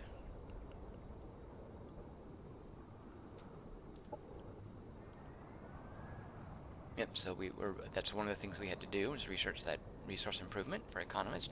Now build a sector specialization, and then upgrade a sector. Alright, we research food development, right? Oh, I don't know, I guess. So if you research aquatic deployment, your land-based units can turn into boats and cross water. You can also claim water sectors. Actually, yeah, you can. Let's do this. Oh, I was going to say, how come I can research this when I don't have this? But because I have frontier facilities. You'll note the tree goes up here as a prerequisite. Okay, we're going to research that. A hero offers to join us. Yes, C4RN 48G wants to join you. And look, he comes with a vehicle. It's one of the things equipped. He's a dude riding around in some crazy like orc dune buggy. 100 energy. Yeah, we got 704. We've got plenty of energy to spare. Which, by the way, we'll go. You could examine him before you buy him, but I know we're going to buy him. We'll examine him after we buy him. Ah! Look at that! Bunch of hopper hounds. Killer grasshoppers.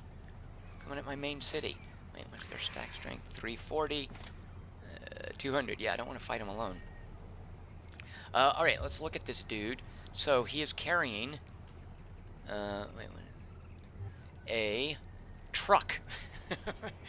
Comes with a makeshift turret attack and reckless crash. And he's got a bio launcher. High impact. So it's basically a bio shotgun.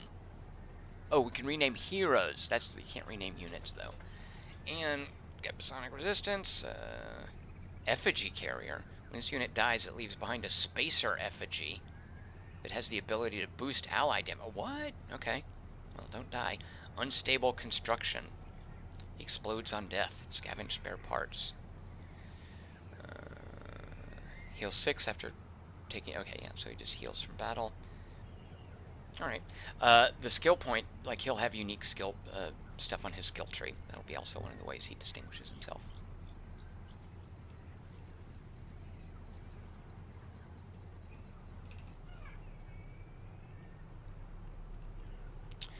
Alright, so if I get attacked here, by the way, the militia, if you get attacked, or if you attack, all adjacent hexes join in the battle.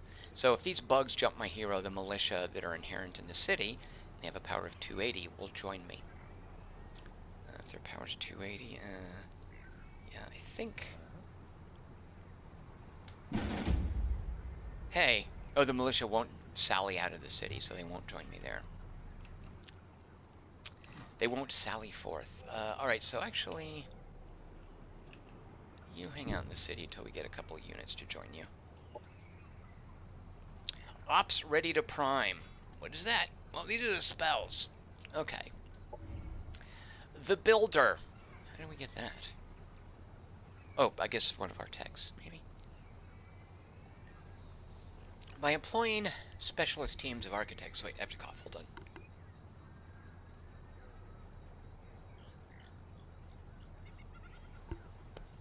Alright, I'm glad you missed that.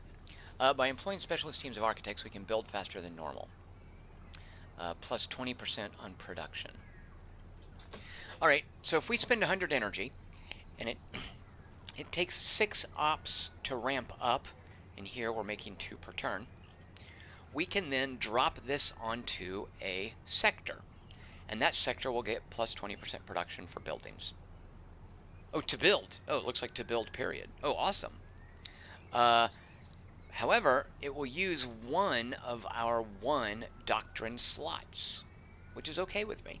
And I've got plenty of energy. So what you have to do is prime this. Because it's going to take 6 points, and we're making 2 per turn, it'll be ready in 3 turns. And by the way, you can prime it and just leave it over here to fire off whenever you want. It's almost like putting a spell in a spell book. So we're going to start priming there. We paid for it in 3 turns. It'll be ready to fire off whenever we want. Alright, you are going this way to explore. Come up here near the coast. There's a boat, bunch of jerks. This looks like it might be a goody hut. Nope, it's defended by jerks. Alright, you... Oh, it is a free goody hut. Grab that. The wreck contained... What? It said the wreck... Basically, it shows us something up here. Cerebrum... So it showed us the location to one of these landmark sectors, which are awesome. They come in bronze, silver, and gold variants. This one is bronze. And it will unlock a learning center, which is all non-mindless units. Basically anything that's not like a zombie. Will get plus 25 experience points from all sources. Are assembly mindless? If you were a game designer, would you make these zombie things mindless? Oh, by the way, in case you you're wondering, like, it shows you lists of armies, lists of heroes. Here's my little item list. Here's everything I can buy. You can also look at although it's going to be a pretty paltry list at this point, a list of cities. And then these are, oh, wait, what? I guess this is a list of all, oh, these are templates, right? These are unit templates. So I can oh yeah, of course, I could modify I can't build Sci-Fish, but I could modify the ones that I currently have. Alright, so, what was I? Oh yeah, I was going to check and see if these guys are mindless. It seems like they might be the kind of things that are mindless. Nope, they're not. Yeah, they've got a mind. So yeah, I wonder what's mindless. I mean, zombies, right? What else? Who knows? Okay, now that you grabbed that, just work your way over here. We're going to scout that southern coast. And we want to punch this animal nest. I'm going to go this way. Okay, there's shrikes standing on. When collected, instantly produce one of 2 randomly picked colony upgrades. Considering just some weak-ass little shrike stack, I want that. Alright, we'll get that first. We wasted all of our movement crossing these stupid mountains. So, end turn.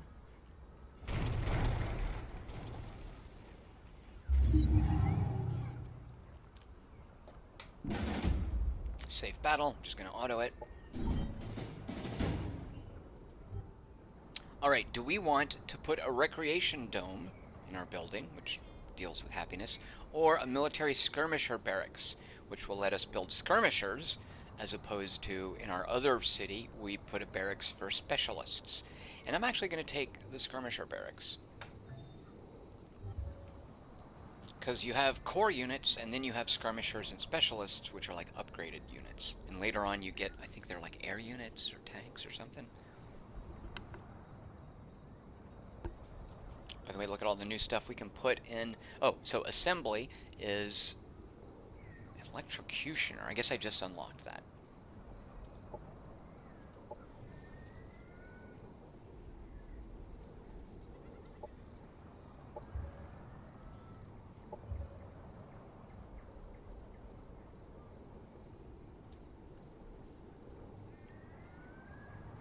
What the heck is an electrocutioner? So it's a skirmisher, but what makes it a big deal?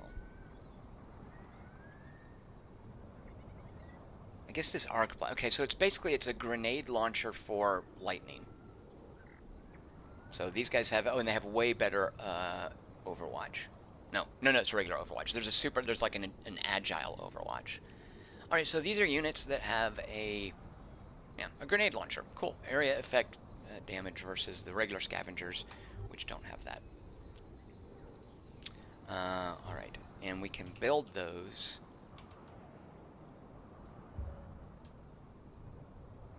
Did we must have researched these somehow.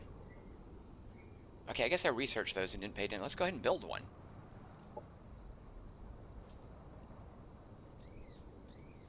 It doesn't take any cosmite either, which is good. Alright. I mean, we got the skirmisher barracks. Let's use it. Alright, and now we will come up here and punch this. Actually, let me make sure I'm not biting off more than... Oh, good lord. Yeah, look how easy this is.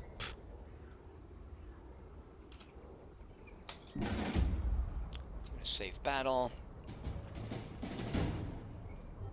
Alright, our reward is 94 food and a wide range mending rig. Can heal target for 20, can be used once a battle. So a med kit. Additionally, whoever's carrying it gets plus 10 health. Yeah, I want that. We finished this, so now we are at, what did they give us? Blurring canisters. It's a defense mod. Throw a canister. Oh, so it's basically a smoke bomb, which gives you a defense bonus. Awesome. I have all kinds of awesome things. Now, yeah, okay, good. So let's equip that so she can heal. And yeah, let's equip the blurring canisters. So then when in combat, she will have options to use these powers. Oh, did she have a bunch of skill points? She did, didn't she? 6 skill points. Let's spend those. So, nanite boosters. Disrupting hack.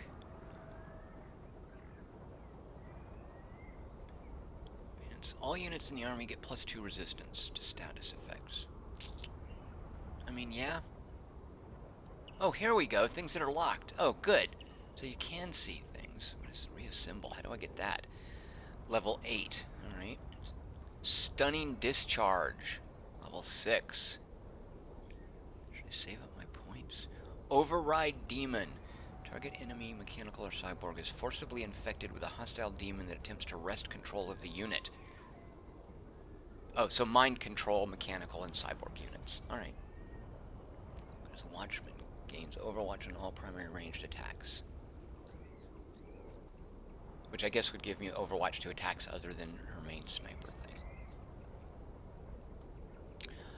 Well, I guess if we're going to keep her ranged, which we are, let's give her 15% more accuracy when firing from cover, and let's have the nanite bonus. I mean, you never worry about resistance bonuses until, oh god, I'm fighting something that keeps paralyzing my dudes, or keeps inflicting bleeding or poison. Alright. Oh my gosh, it's past 8. When did that happen? Alright, so I hope this has been a decent enough look. I mean, I actually made some progress there, right? It wasn't just a bunch of Tom-splaining. This has been Age of Wonders Planetfall. Currently out. Because I will not be live streaming next Friday or next Monday, I'll be back a week from today, which is August 14th, with more Age of Wonders Planetfall. It's going to have won twice in a row because there won't be time to do drawings, I'm afraid. So, you know, I'd kind of rather play Rebel Galaxy Outlaw. You know, we'll play that. Rebel Galaxy Outlaw will be out then. You guys can all be playing it if you want to look at it, which you should. It's super awesome. I'm really enjoying that. I found out a bunch more stuff about it I didn't know when I live streamed it, so I feel dumb. But Wednesday, I'll come back and show you guys more of this. Maybe I'll make some more progress and try to show you some mid or end game stuff, because all this right here is super early game stuff. Thank you guys for watching. Hope everyone is having a good week. Have a good weekend, and I'll see you guys next week. Cheers.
Do you have family out of state?